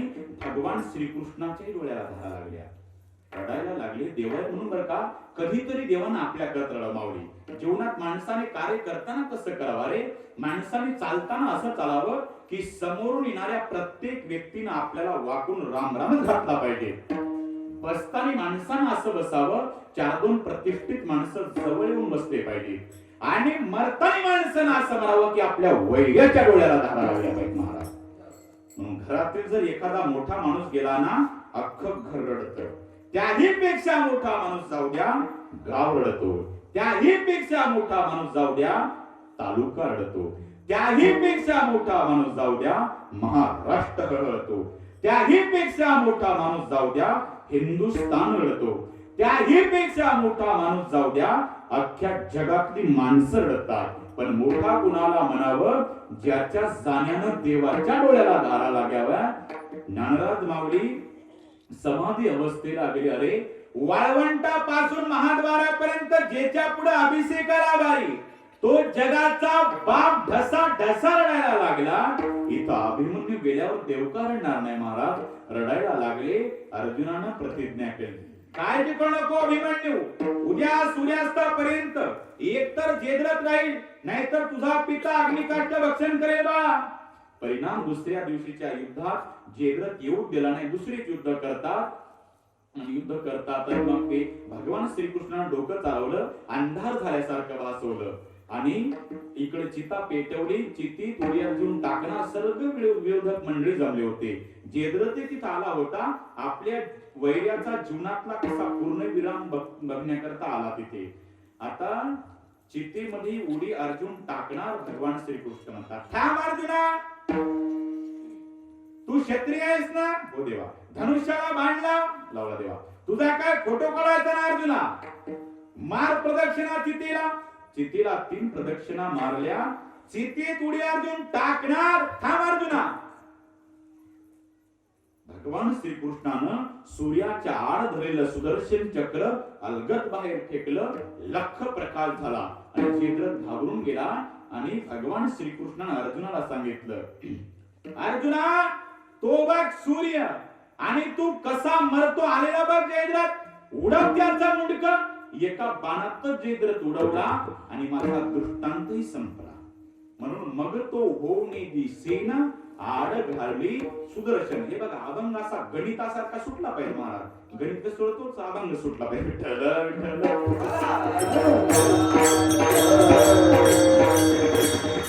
परत सांगतो बघा पुढचा नाही का कशा करता भरपूर. आता पहिला दिवस हे माणसं बोर होत नाही. या अभंगावर भरपूर कीर्तन. एक पॉईंट सांगतो तुम्हाला. परत सुदर्शन चक्र आणखी 2-4 गोष्टी एक सांगतो तुम्हाला. माझे गुरुजी सांगायचे नाही का. ज्यावेळेस महाभारतातले अर्जुन आणि रामायणातले मारुती भेटले, दोघांचा ढेहरी झाला आणि अर्जुनाला अहंकार झाला. अर्जुन म्हणला, मारुती येत ना तुम्ही? हो. रामासोबत होते ना? हो. मग प्रभू रामचंद्र तर धनुर्धारी होते अशी त्यांची ख्याती होती. मग त्यांनी दगडाचा का पूल तयार केला, बाणाचा का पूल तयार केला नाही? त्यावेळेस जर मी असतो एका बाणात पूल तयार केला असता. झाला अहंकार जागा अर्जुनाचा. मारुती राय म्हणजे आता तयार करा ना, याला कसं डोकं लावता. आणि मग ते तयार केला पूल आणि एका बाणात पूल तयार केला. आता प्रतिज्ञा करायची. अर्जुनानं सांगितलं, मारुती राय काय प्रतिज्ञा करायची? सांगितलं मारुती रायानं, हा पूल जर माझ्याकडून मोडला गेला तर तुम्हाला अग्निकाष्ठ भक्षण करावं लागेल अर्जुना. आणि पूल जर मोडला गेला नाही ना, तुमच्या ध्वजस्तंभावर मी कायम विराजमान राहणार. ठरलं त्यांचं. आणि मारुतीनं अशी उडी मारली, जय श्रीराम मोडला. आणि मग मारुती राय अर्जुनाला म्हणले, अर्जुना तुम्ही लाकडं गोळा करा, मी भजनी मंडळ बोलून आणतो म्हणला. आणि मग चिता पेटवली. अर्जुनाला का चितावर देव जाणे बाळा. आणि मग चिता पेटवली आणि चितेत उडी अर्जुन टाकणार. एक म्हातारा व्यक्ती काठी टेकीत टेकीता, काय करताय? प्रतिज्ञा केली होती. प्रतिज्ञा केली तुम्ही, याला मरावं लागणार आता. अरे पण तुम्ही प्रतिज्ञा केली, कोणी साक्षीदार होता का नाही? साक्षीदार नव्हता. मग ह्या फाईल आपली फाईल वापस घेतली आणि सांगितलं, अर्जुना तू काय करणार? मी पूल तयार करणार बाणाचा. तू काय करणार मारुती? त्यावर उडी मारणार. मोडल्या गेला त्याला मारावं लागणार, नाही मोडल्या गेला त्याच्या ध्वजस्तंभावर मी कायम विराजमान राहणार. आता पूल तयार केला आणि मारुतीने उडी मारली महाराज, तरी पण पूल मोडलाच नाही. पूल का मोडला नाही? जरा डोकं चालवा. ती म्हातारी व्यक्ती म्हणजे भगवान श्रीकृष्ण होते. त्यांनी आपल्या अर्जुनाची लाज राखण्याकरता ते सुदर्शन चक्र खालून धरलं बर का. मग तो होऊन दिसेन आड घाली सुदर्शन. वेळ प्रसंगी सुदर्शन चक्र आडव धारण करतो. पण हे कशाच्या बळावर? अभंग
नामाच्या चिंतने 12 वाटा प्रति विघ्नी. इतकी नामात ताकद आहे महाराज. नामात काय ताकद आहे तुम्हाला एकाच मिनिटात पटलं असं उदाहरण सांगतो. फक्त मला उत्तर द्या बरं का.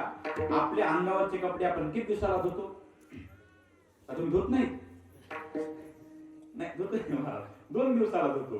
बरं जाऊ द्या. आपल्या आथराच्या पांघराच्या गोदड्या आपण किती दिवसाला धुतो माऊली महाराज? किती दिवसाला धुतो?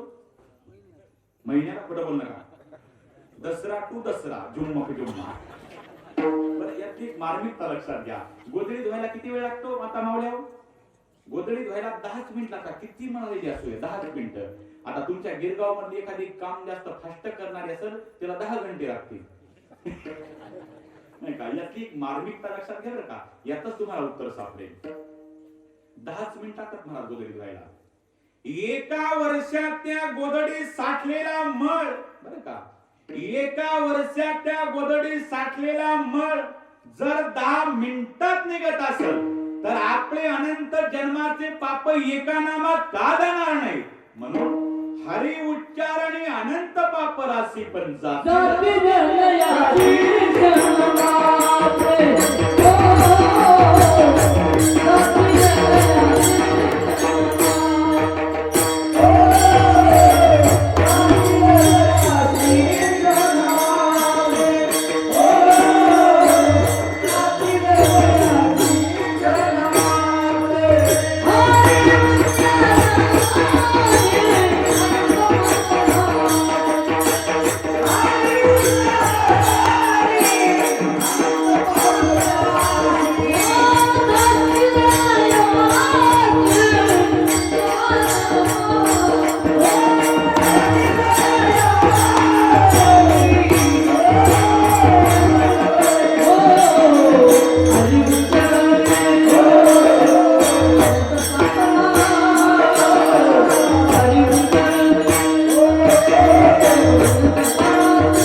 पण जातील लयासी क्षण मात्रे. अरे 10 मिनिटात जर गोदडीचा एका वर्षाचा मळ निघत असेल तर एका नामात का पाप जाणं? नामाच्या चिंतने 12 वाटा प्रति विघ्नी. पण महाराज नाही तिथं माणसं टाइमपास करतील पण देवाचं नाव घेत नाही.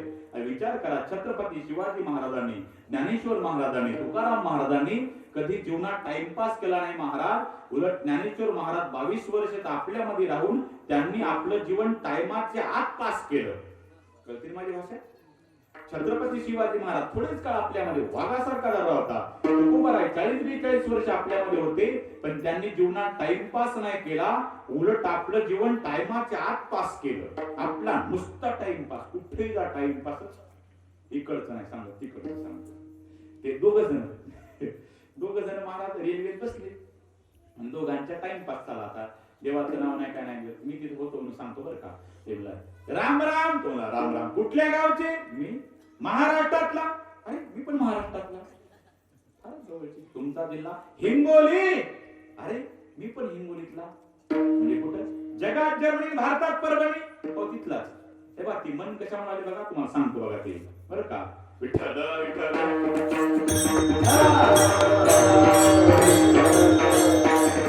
मन पूर्ण सांगतो तुम्हाला.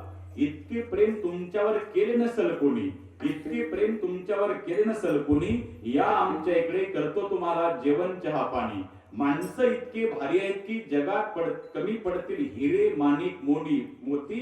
आणि आमच्या जिल्ह्याचं नावच आहे जगात जर्मनी, भारतात परभणी. असे म्हणते.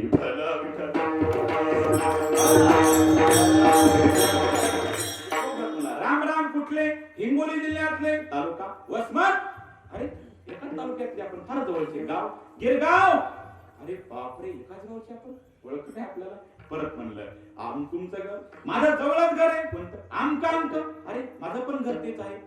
अमुक. माझा बाप आहे. अरे माझा पण बाप तोच आहे. आणि मग मला राहुल नाही महाराज. का रे?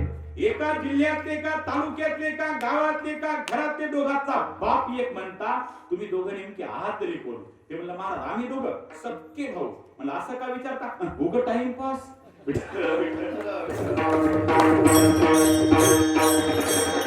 टाइमपास नाही तिथे करून महाराज. अरे विचार करा, ज्यावेळी जगद्गुरु तुकोबारायाच्या कीर्तनात पुणे पूज्यनी सदानंद गुरुजी हा वृत्तांत सांगायचे.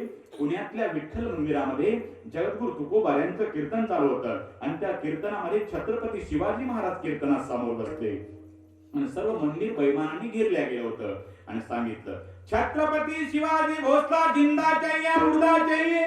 जिकडं तिकडं कानगी बातमी गेली. इकडं जगद्गुरु तुकोबाराय कीर्तनात अंतर्ज्ञानानं कळालं आणि छत्रपतींना कानगी बातमी आली की मंदिर सर्व घेरल्या गेलेलं आहे, जीवाला धोका आहे, फार मोठं विघ्न आलेलं आहे. धावा केला महाराज जगद्गुरु तुकोबारायांनी. कोणाचा? पंढरीच्या राजाचा. अरे पांडुरंगा, रात्रंदिवस तुझं मी नाव घेतो आणि तुझ्या नामस्मरणाचा परिणाम माझ्या कीर्तनात छत्रपती शिवाजी महाराजांवर एवढं मोठं विघ्न यावं. काय तुझ्या देवा भक्तीचा फायदा? असं म्हटल्याच्या नंतर वाळवंटापासून महाद्वारापर्यंत जेच्या पुढे अभिषेकाला बारे तो जगाचा बाप पांडुरंग परमात्मा विटेहून ताडकन उडी मारली आणि पळस सुटला आणि पंढरीच्या विठ्ठलानं पुण्यातल्या विठ्ठल मंदिरामध्ये प्रवेश केला आणि त्या विठ्ठलाच्या मूर्तीमधून शेकडो छत्रपती शिवाजी महाराज बाहेर पडू लागले. एक शिवाजी महाराज निघाला तर दुसरा शिवाजी महाराज असे बाहेर पडायला लागले. बाहेरचे पकडाले. अरे मारो पकड़ो शिवाजी भोसला भाग रहा है, मारो पकड़ो. एक धरला तर दुसरा छत्रपती. अरे शिवाजी महाराजची कुठून काय पेन फुटली की काय? माझा दृष्टांत संपला. जगद्गुरु तुकोबारायांच्या कीर्तनातल्या नामस्मरणाचा परिणाम असा झाला, छत्रपती शिवाजी महाराजांवर आलेले विघ्न 12 वाटेनं पडून गेले.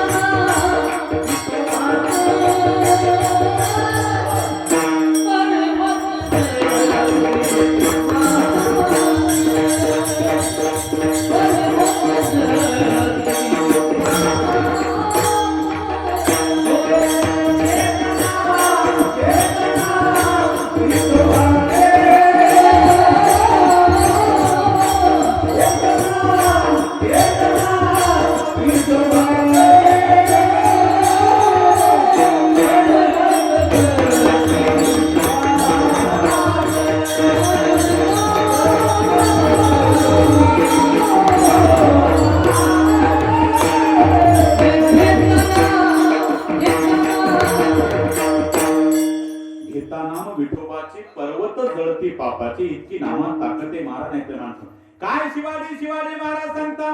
जो तो कीर्तन करतो शिवाजी महाराज, युट्यूबला बघा शिवाजी महाराज, टीव्हीला बघा शिवाजी महाराज. तुम्हा महाराज लोकांना शिवाजी महाराजांपेक्षा दुसरं काही सांगायला काही नाही का? तुमचा काय शिवाजी महाराज देव होता का? अरे शिवाजी महाराज देव नव्हता, पण शिवाजी महाराजांमुळे आज आपल्याला देवळातला देव बघायला भेटला. म्हणून बरं का 33 कोटी देवाचे अब्जावधी मंदिर आहेत, पण एकही मंदिर नसताना प्रत्येकाच्या अंतःकरणात ज्या राजानं मंदिरे केलं तो राजा म्हणजे छत्रपती शिवाजी महाराज आहे महाराज. नाहीतर विचार करा बरं नाही तर काय शिवाजी महाराज सांगता. तुमचेच काही कीर्तनकार सांगतात 19 फेब्रुवारीला शिवजयंती साजरी करा, कोणी म्हणतं 23 मार्चला करा, कोणी 3 तारीख सांगतं. मग शिवाजी महाराज काय 3दा जन्माला आले होते का? जयंती कशी साजरी करायची? मी सांगतो तशी जयंती आजपासूनच साजरी करा बरं का. छत्रपती शिवाजी महाराजची जयंती तुम्ही 19 फेब्रुवारीला साजरी करू नका आणि छत्रपती शिवाजी महाराजची जयंती तुम्ही 23 मार्चला साजरी करू नका. मग अरे माझ्या राजाची जयंती दररोज साजरी केली तरी कमीच आहे महाराज. विचार करा, छत्रपती शिवाजी महाराज होते म्हणून आपण होत दादा, नाहीतर शिवाजी महाराज नसते ना तर अवघड झालं असतं महाराज. नाहीतर माणसं म्हणतात म्हणून बरं का मातृवर्गाला असं वाटत असेल आमच्या पोटी छत्रपती शिवाजी महाराज जन्माला यावे, याकरता गाथा ज्ञानेश्वरीचा परमार्थाचाच आधार घ्यावा लागेल. म्हणून मी नेहमी सांगत असतो बरं का रामकृष्णारी मंत्राचा उच्चार असू द्या तुमच्या ओठाला, गर्भपणामध्ये ज्ञानेश्वरीचा स्पर्श असू द्या हाताच्या बोटाला, आणि तेव्हा छत्रपती शिवाजी महाराज येतील तुमच्या पोटाला. शिवाजी महाराज नावाचा कडकडाट टाळ्या वाजल्या पाहिजेत महाराज, खणखण टाळ्या वाजल्या पाहिजेत. इतकंच नाही, आपल्या शिवाजी महाराजचं नाव घेतल्यावर आपल्या अंगावर काटा उभा राहिला पाहिजे, आणि ज्याच्या अंगावर काटा उभा राहत नसल त्याचा सर्वांनी मिळून काटा घालला पाहिजे.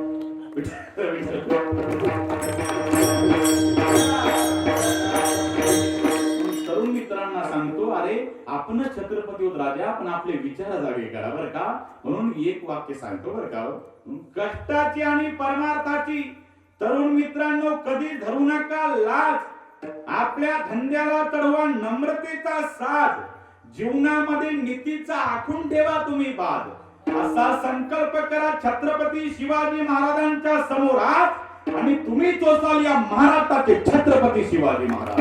आपणच अवतार बरं का. थोडं कीर्तन लांबलं तर का, शिवाजी महाराजचा गोड दृष्टांत बघा, तुम्ही ऐकलं नसेल मुद्दाम सांगतो बरं का. शिवाजी महाराजची किंमत आपल्यालाही महाराज, तुम्ही परदेशातल्या लोकांना विचारा शिवाजी महाराज कोण आहे काय. म्हणून अति परिचय झाल्यामुळं छत्रपती शिवाजी महाराजचं महत्व आपल्याकडून संपून गेलं दादा. नाही तर हुशार डोके काय सांगता महाराज, अख्ख्या जगाने शिवाजी महाराजाला डोक्यावर घेतलं आणि तुम्ही म्हणता महत्व कमी झालं. हो झालं कमी. कल्पना करा, प्रत्येकाच्या मोटरसायकलवर 95% लोकांच्या मोटरसायकलवर छत्रपती शिवाजी महाराजचा फोटो सिम्बॉल आहेच महाराज. जर त्यांना जर शिवाजी महाराजचं महत्व असतं तर ती गाडी धाब्यावर गेली असती महाराज. विचार करा, आपण शिवाजी महाराजांना कुठे येऊन पोहोचवलं. अरे ज्या शिवाजी महाराजांना सुपाऱ्याच्या खंडाचं महाराज व्यसन नव्हतं, आणि त्यांच्या पुढे आपण डिस्को डान्स करून त्यांना काय चांगलं वाटत असं का महाराज. ज्या दिवशी शिवजयंती आहे त्या दिवशी छत्रपती शिवाजी महाराजांचा फोटो आपल्या समोर ठेवा, हार घाला, आणि आपले दोन्ही हात आपल्या दोन्ही खिशात घाला.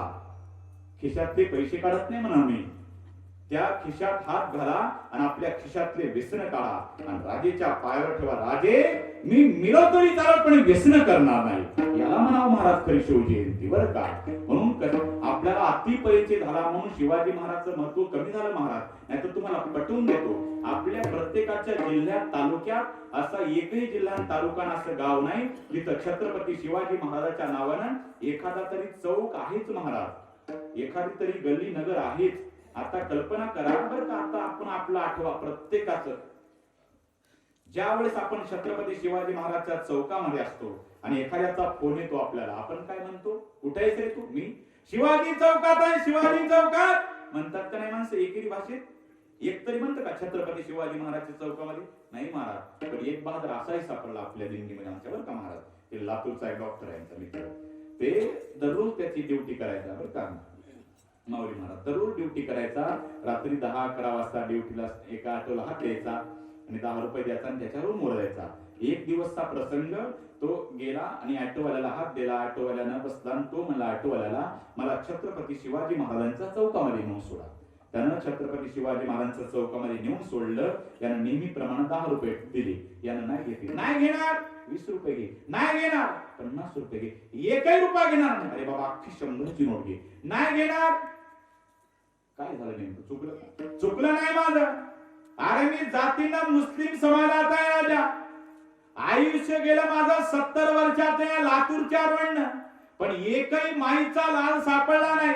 जे म्हणतात ते म्हणतात शिवाजी चौकात नेऊन सोड, शिवाजी चौकात नेऊन सोड. पण तुझा स्वाभिमान वाटला, तूच मला म्हणला की छत्रपती शिवाजी महाराजच्या चौकामध्ये सोड. महाराज अति अरे शिवाजी महाराजांचं महत्व तुम्ही परदेशातल्या लोकांना विचारा महाराज. म्हणून व्हिएतनाम जगात छोटस राष्ट्र, आणि त्या व्हिएतनाम सोबत अमेरिकेनं 20 वर्ष झुंज खेळली, आणि 20 वर्ष झुंज खेळल्यानंतर त्या व्हिएतनामच्या देशानं 20 वर्ष झुंज खेळून शेवटी अमेरिकेसारख्या बलाढ्य देशाला वापस पाठवलं. त्यावेळेस काही मीडियावाले पत्रकार मंडळी आले आणि विचारलं व्हिएतनामच्या राष्ट्राध्यक्षा, अरे तुमचे मुठभर माणसं आणि अमेरिका बलाढ्य विकसित देश, आणि त्या देशानं तुमच्या सारख्या छोट्याशा राष्ट्राला वापस पाठवलं, अशी नेमकी कोणती ताकद ऊर्जा तुमच्यात आली. डोळ्याला धारा लागल्या महाराज व्हिएतनामच्या राष्ट्राध्यक्षाला. अरे काय सांगू तुम्हाला, आम्हाला सुद्धा असं वाटत होतं काही मिनिटांमध्ये काही सेकंदामध्ये आमचा व्हिएतनाम नावाचा देश अमेरिकेमध्ये विलीन होता. आम्ही पण हातात झालो होतो. 20 वर्ष आम्ही झुंज खेळली अमेरिकेसमोर. त्यांच्या समोर आम्ही वाळल्या काडीसारखे होतो. पण नव्या उमेदीने आम्ही लढाई करायचो. 20 वर्ष झुंज खेळी आम्ही त्यांना वापस पाठवलं. हे फक्त एकाच बळावर. असं आम्हाला आता वाटत होतं काही मिनिटांमध्ये, काही सेकंदामध्ये आमचा व्हिएतनाम नावाचा देश अमेरिकेमध्ये विलीन होणार. आम्ही हातात झालो. पण त्या संकटाच्या काळामध्ये माझ्या हातामध्ये एका पानाचं चरित्र लागलं आणि त्या चरित्रात असं वाचल्या गेलं, मुठभर मावळे हातात धरून जगावर राज्य करणारा एकच राजा, तो राजा म्हणजे छत्रपती एकच राजा इथे जन्मला. एकच राजा इथे जन्मला. एकच राजा इथे जन्मला. शिवनेरी किल्ल्यावर, शिवनेरी किल्ल्यावर माझ्या राजाचं नाव गाजते. किल्ल्याच्या डोंगरावर माझ्या राजाचं नाव गाजते. किल्ल्याच्या डोंगरावर माझं नाव गाजते. राजाचं नाव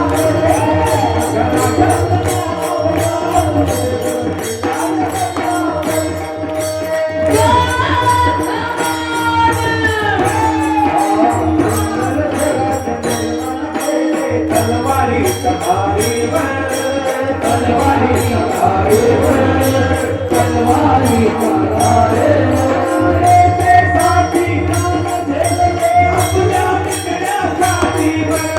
आपल्या निकड्यासाठी, आपल्या निकड्यासाठी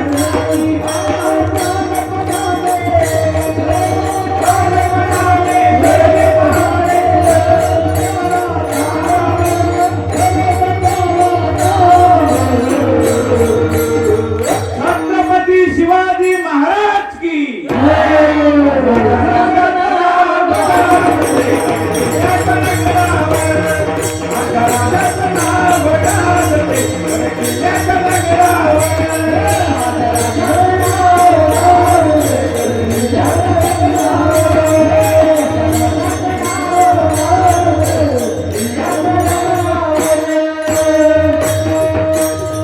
छत्रपती शिवाजी महाराज की. धन्यवाद. म्हणून ते त्याच्या डोळ्याला धारा लागल्या. तो म्हणला एका पानाचं चरित्र वाचल्या गेलं. म्हणून आमची त्यांना 20 वर्ष गुंज खेळली. फक्त एका पानाच्या चरित्रामुळे आम्ही इथपर्यंत आलो. आणि तो राष्ट्राध्यक्ष बिचारा काही दिवसांनी गेला. आणि तिथल्या महिला राष्ट्राध्यक्ष कोणाचा छत्रपती शिवाजी राजा होऊन गेला. आपल्या महाराष्ट्रात आल्या आणि विचारलं का हो इथं छत्रपती शिवाजी महाराजांची समाधी कुठे. तर हे त्याच्या तोंडाकडे बघतं, ते त्याच्या तोंडाकडे बघतं. मग तेच म्हणले अरे रायगड भारतातच आहे ना. हो मग चला रायगडवर घेऊ. तिथपर्यंत गेले महाराज रायगडवर घेऊन. आणि ती महिला बिचारी राष्ट्राध्यक्ष शिवाजी महाराजच्या समाधीवरती डोकं टेकवलं. घळघळ घळघळ डोळ्याला आसू लागले. एका मीडियावाल्या पत्रकाराने विचारलं का हो व्हिएतनाम जगात छोटस राष्ट्र आज नकाशामध्ये झळकत आहे. अमेरिकेसारख्या देशाला तुम्ही वापस पाठवलं आणि तुम्ही एवढ्या लांबवरून आपल्या इथपर्यंत आल्या. शिवाजी महाराजच्या समाधीवर डोकं टेकवलं. तुमच्या अंगातली फार मोठी नम्रता आहे. गळगळ डोळ्याला धारा लागल्या आणि तिने रडतच मुठभर शिवाजी महाराजच्या समाधीवरची माती घेतली आणि आपल्या पर्स मध्ये टाकली. रडायला लागली. त्याने विचारले एका पत्रकाराने का हो इथपर्यंत आल्या ठीक आहे. तुम्ही भावना विभोर झाला, डोळ्याला धारा लागल्या. तुमच्या नम्रतेला मी दंडवत करतो. काय तुमची भक्ती आमच्या लोकांची इतकी नाही. इतक्या लांबवरून तुम्ही इथपर्यंत आला. पण एक विचारू काय ही मुठभर माती तुम्ही कशाला पर्स मध्ये टाकली समाधीवरची महाराजांच्या. मग तर महाराज हुंदकावला नाही. तिला डोळ्याला धारा लागल्या, रडायला लागली. तिने रडत सांगितलं काय सांगू या मातीचं महत्व. अरे आम्हाला असं वाटत होतं काही मिनिटांमध्ये काही सेकंदामध्ये अमेरिकेमध्ये जाणार. पण एका चरित्रामुळे आम्ही इथपर्यंत आलो. मग ते पाल्ला लावत बसू नका. ही माती कशाला टाकली तुम्ही एवढं सांगा. आणि ऐका तर त्या दिवसापासून मला वाटत होतं कसं असेल छत्रपती शिवाजी राजा. त्या राजाची दर्शन घ्यायची इच्छा होती. त्या राजाचं मला दर्शन झालं. आज माझ्या जीवनात खरी धन्यता लाभली. पण ऐकून घ्या मी कशाला पर्समध्ये माती टाकली ऐकून घ्या. आता महाराजांचं दर्शन घेतलं. आता ही परसमध्ये मी माती टाकली. ही माती मी माझ्या व्हिएतनाम देशामध्ये मिसळवणार आणि असे हजारो छत्रपती आमच्या इकडे जन्माला येणार. अरे हे जर शिवाजी महाराज आज आमच्या इकडे जन्माला आले असते तर आज आम्ही अमेरिकेत नाही जगावर राज्य गाजवलं असतं. दादा हो, ज्याला स्त्री मैत्रीण म्हणून कळाली तो राधेचा श्याम झाला. ज्याला स्त्री मैत्रीण म्हणून कळाली तो राधेचा श्याम झाला. ज्याला स्त्री पत्नी म्हणून कळाली तो सीतेचा राम झाला. ज्याला स्त्री बहीण म्हणून कळाली तो मुक्ताईचा ज्ञानोबा झाला. आणि ज्याला स्त्री आईच म्हणून कळाली तो जिजाऊचा शिवबा झाला. म्हणून बाळाओ, म्हणून नामाच्या चिंतने 12 वाटा पळते विघ्ने आणि शेवटी तुका म्हणे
ना तुका म्हणे प्राण करा देवासी अर्पण मग तो होणे आड खाली सुदर्शन नव्हे तर तुका म्हणे प्राण करा देशासी अर्पण. बरं का, प्रत्येक कीर्तनात मी इंडियन आर्मी विषयी बोलत असतो. मला आवड आहे माणसं कीर्तनात रडवायचे मित्र आल्या आज सांगत भावी महाराज. बरं का, म्हणून जननी जने सो भक्त जने दाता या शोध नाही तो जननी वांड भली क्या सोवेनो. एक 27 वर्षाचा जवान 2 महिन्याच्या सुट्ट्या लागल्या गावाकडे परतला. आई म्हणते राजा 2 महिन्याच्या सुट्ट्या उरकल्या राजा लग्नावर कोण गे.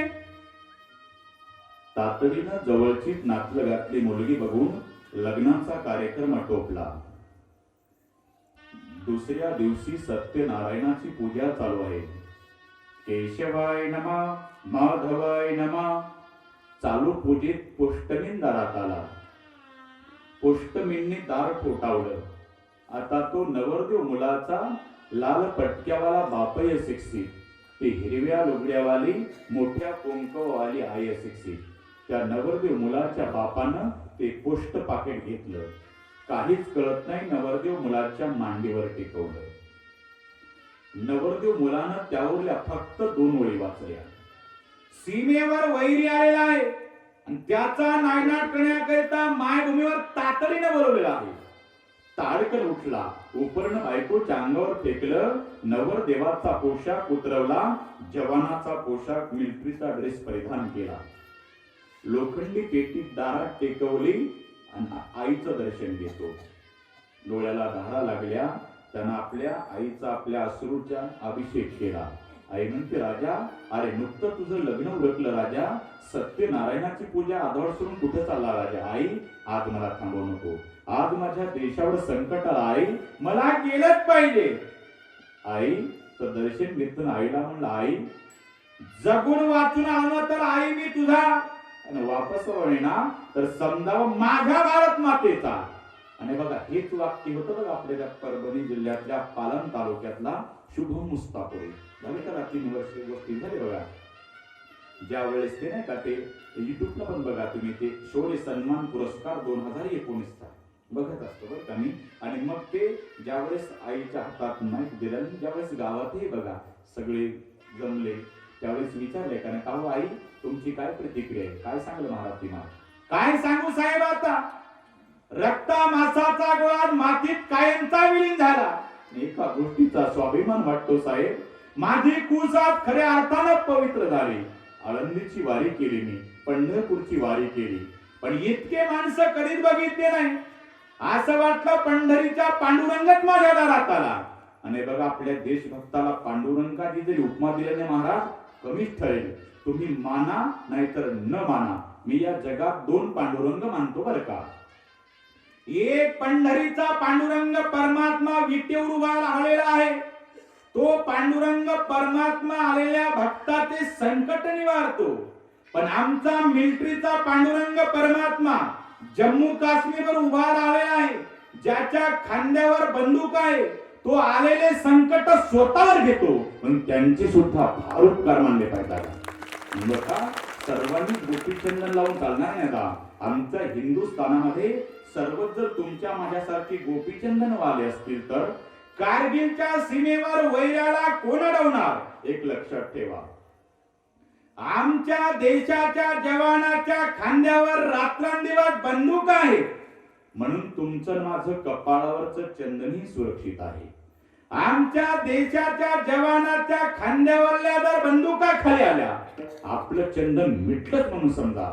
मऊ मीना हुनी पण कठीण वज्रासे भेदवायचे. रडायला लागलो का त्या शुभम मुस्तापुरेच्या आईला विचारलं. आणि ज्यावेळेस शौर्य सन्मान पुरस्कार हातात माईक दिलं त्या आईला विचारलं काय तुमचा हो काय सांगू साहेब. लहानपणापासून तो मला म्हणायचा आई मला तिरंगा फार आवडतो. आई मला तिरंगा फार आवडतो. सकाळीच उठायचा झेंड्याच्या दिवशी. त्याला लहानपणापासून तिरंगा आवडत होता. मला झेंडा फार आवडतो. काय सांगू साहेब अहो शेवटी 26 जानेवारीच्या दिवशी झेंड्याच्या दिवशी ड्युटीला गेला. म्हणला आई जगून वाचून आणलं तर तुझा आणि वापस आलो नाही ना तर समजावं माझ्या भारत मातेचा. झेंड्याच्या दिवशी गेला साहेब आणि शेवटी झेंड्यातच गुंडाळून आला. तोच प्रकार प्रकार याच्या जीवनामध्ये घडला. डोळ्याला धारा लागल्या. महाराज आईचं दर्शन घेतलं. आई मी राजा परत आईला म्हणला, आई आता मी चाललो राहिला, आता वापस फिरणार नाही. आणि तो देशाचा जवान मायभूमीवर लढायला गेला. पण माय बाप हो, त्याच्या दुर्दैवानं दुपारा 2 वाजता त्याच्या छातीत गोळी लागली. लाल मातीमध्ये गडबडा लोळू लागला. सहकारी मित्राला बोलून आणलं, इकडे माझ्या राजा, मला देशासाठी फार काही पराक्रम गाजवायचा होता. छत्रपती शिवरायांनी आपल्या देशासाठी काही नाही केलं. बाजी प्रभूंनी आपल्या देशासाठी काही नाही केलं. फार मोठा पराक्रम गाजवायचा होता राजा, पण या समोरच्या वैऱ्यांनी हल्ला घातला. माझ्या छातीत गोळी लागली. अरे राजा, मी आता मरतो, पण हा माझा मरणाचा संदेश माझा सहकारी मित्र या नात्यानं तुला गावाकडे न्यावा लागेल. अरे नुकतंच माझं लग्न झालं होतं. ओल्या हळदीच्या अंगणावर आलो राजा मी. आता घरी गेल्याच्या नंतर माझी पत्नी थाड थाड कपाळ बडवल. तिला सांग वहिनी कुंकू पुसून टाक म्हणावं, हातात तलवार घेऊन झाशीची राणी हो म्हणावं. राजा तुला एक महत्वाचं सांगतो. अरे माझी 14 वर्षाची ताई घरी गेल्यानंतर तुझ्या गळ्याला धाय मुकून दादा, अरे माझा भैया कुठे गेला. तिला सांग ताई, अगं तुझ्या जीवनातले 2 सण आज कायमचे संपले म्हणावं. तुझी भाऊबीज विसरून जा. तुझ्या रक्षाबंधनाचा सण आज कायमचा संपला म्हणावं. आता उद्यापासून तुझा दादा मी. आणखी एक महत्वाचं सांगतो. माझे वडील हे हलव्या स्वभावाचे येते, त्यांना नाही दुःख सहन होणार. अरे आत्ताच त्यांना अटॅक येऊन गेला, त्यांना नाही दुःख सहन होणार. त्यांना सांग बाबा, तुमचा मुलगा अजून युद्धभूमीवर लढत आहे म्हणावं. राजा एक गोष्ट कधीच जीवनात कुणाला सांगितली नाही, ती तुला सांगतो. अरे इतका गावात माणसं आले असतील, तिकडे देशभक्तीचे गाणे लागले असतील, पण त्याच वेळेला माझा गोर गरिबीचा इज्जतदार मामा त्याला आवर्जून भेट. एखाद्या झाडाचा खांब कवटाळून तरडत असेल का, त्याला भेट सांगतो. अरे लहानपणी मी असताना ज्यावेळेस 3री 4थीला असता मामाच्या घरी दिवाळीला गेलो, आणि गेला असताना माझ्या मामानं गोरगरिबीचा मामा त्यानं त्याच्या ऐपतीप्रमाणे 1,500चा ड्रेस आणला.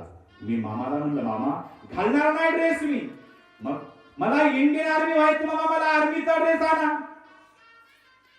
मामा माझा पुण्याला गेला राजा, उसनी पासने व्याजानं पैसे काढले, पुण्याला गेला, ड्रेस आणला, पण रागावला माझ्यावर. घाल आर्मीचा ड्रेस. कपडे घातताना कोणी आर्मीत जात नाही राजा. गरीब मामाची फजिती केली काय रे तू. त्याच वेळेस माझा स्वाभिमान झाला, जागा झाला, रक्त सळसळून माझ्या मामाच्या हातात हात दिला.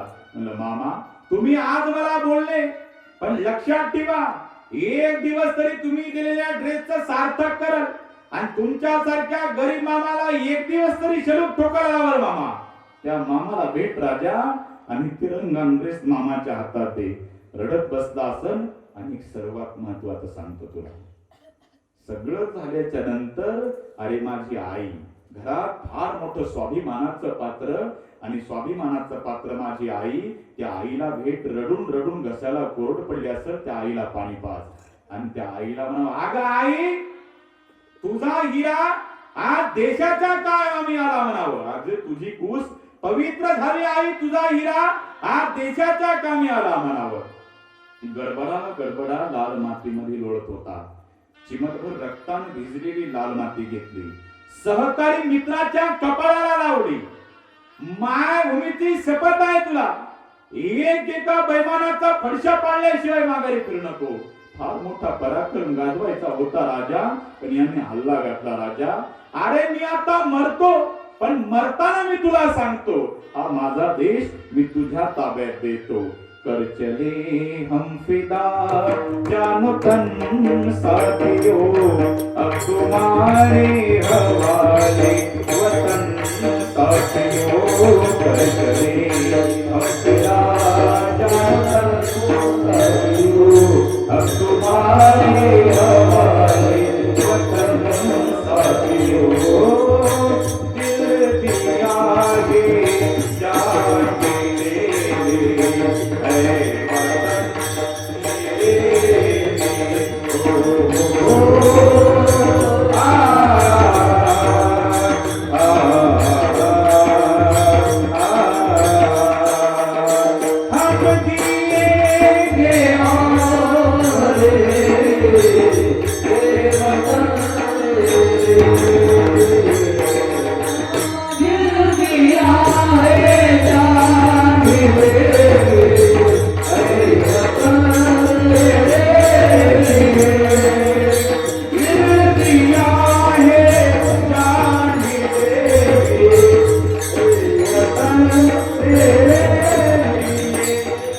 मेरे वतन के लोगों जरा आंख में भर दो पानी जो शहीद हुए उनकी जरा याद करो कुर्बानी जब देश में थी दीवानी वो खेल रहे थे होली वो जब हमने थे घरों में वो खेल रहे थे होली ए मेरे वतन के लोगों जरा आंख में भर लो पानी वो शहीद हुए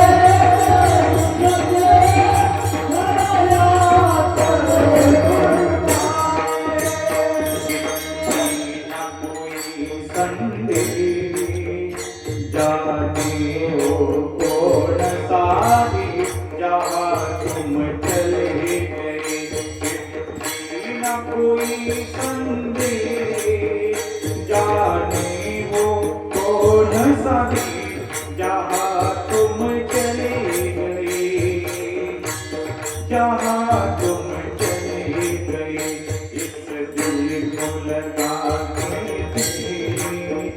जाने हो कौन सारी जहाँ तुम चले गए जिंदगी न कोई संदेह जाने हो कौन सारी जहाँ तुम चले गए ओ जहाँ तुम चले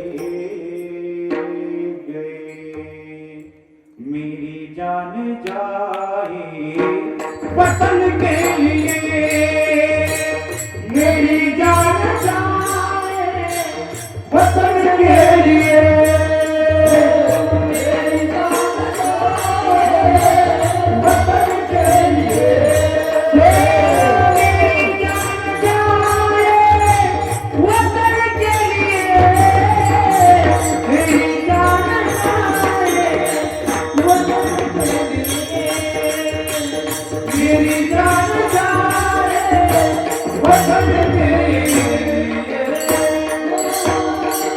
भारत माता की प्रत्येक कीर्तनाचा माणसाला बघायचं बघा दंगा झाला बोलवा आर्मीला लेकरू बोर मध्ये पडलं बोलवा आर्मीला अतिरेकी घोसले बोलवा आर्मीला अरे मग 15 ऑगस्टला 26 जानेवारीला बोलवा द्या एखाद्या इंडियन आर्मीला त्याच्या हाताला उद्यान झेंडा म्हणलं महाराज तिरंग्याची किंमत त्यांना नाही बाकीच्यांना नाही पण असं कोणी देशभक्त होऊ शकत नाही जेव्हा आईचं हृदय फुलाचं आणि मनात देशभक्तीची आवड तेव्हाच एखादा फौजी जन्माला येतो पण त्या फौजीची मैत्री करायला वेळ लागेल पण कळेल ना तेव्हा वेळच लागेल म्हणून बरं का म्हणजे मित्र आलेले बरं का आणि माझा पण मावळ भाऊ महाराज आर्मी मध्ये प्रत्येक कीर्तनात सांगत असतो मला आवडते बघा बरं तुम्हाला घडलेली घटना सांगतो हे काय माणसं रडवायचे म्हणून नाही ज्यावेळेस मी आळंदीला गेलो माझे गुरुजी लाड गुरुजी घेऊन गेले 12वीला असताना मग माझी मावशी म्हणजे वाशिमचे नाही का कशाला याला आळंदीत टाकलं का याच्या त्याच्या दारात मागून खान लागतंय ते काय जीवन चांगलंय का माझी आई म्हटली माझं लेकरू मी आळंदीच्या ज्ञानेश्वर महाराजाला वाहून टाकलं समजत काही दिवसानंतर माझा मावळ भाऊ आर्मी मध्ये लागला बेळगावला ट्रेनिंग झाली आणि तो कसमचा कार्यक्रम असतो बघितलं तुम्ही गेले असं होतं त्यावेळेस आमचे घरचे सगळे गेले होते बरं का मीच नव्हतो गेलो आणि मग ते मैं मेरी संतान देश के लिए समर्पित करते होते लिहितात नाही का त्यावेळेस आता कीर्तनात सांगितलं महाराज तर माऊल्यांच्या डोळ्याला धारा लागतात ते वातावरण बघितलं आमच्या आईनं आमच्या डोळ्याला धारा लागल्या माझी आई म्हणली मावशीला कशाला याला आर्मीत टाकलं ग कधी मरण याची गॅरंटी नाही आज हे शहीद झाला तर उद्या दुसरं शहीद होतं कशाला याला टाकलं त्यावेळेस माझी मावशी गोड वाक्य म्हणली महाराज माझी मावशी म्हणली का ग तू म्हणत होती ना माझं लेकरू आळंदीच्या ज्ञानेश्वर महाराजाला वाहिलं अगं मला तर 4 आहे मी तर म्हणाल माझं एक भारत मातेलाच वाहून टाकलं महाराज स्वाभिमानच आहे आमचे मित्र आलेले आहेत का त्यांच्यासाठी एकदा जोरदार टाळ्या वाजवा आणि उठा तुम्ही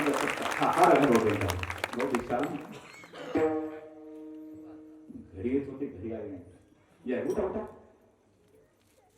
जोरदार टाळ्या वाजवा यांच्याकरता सुंदरी गोदान देतानी आसे द्या।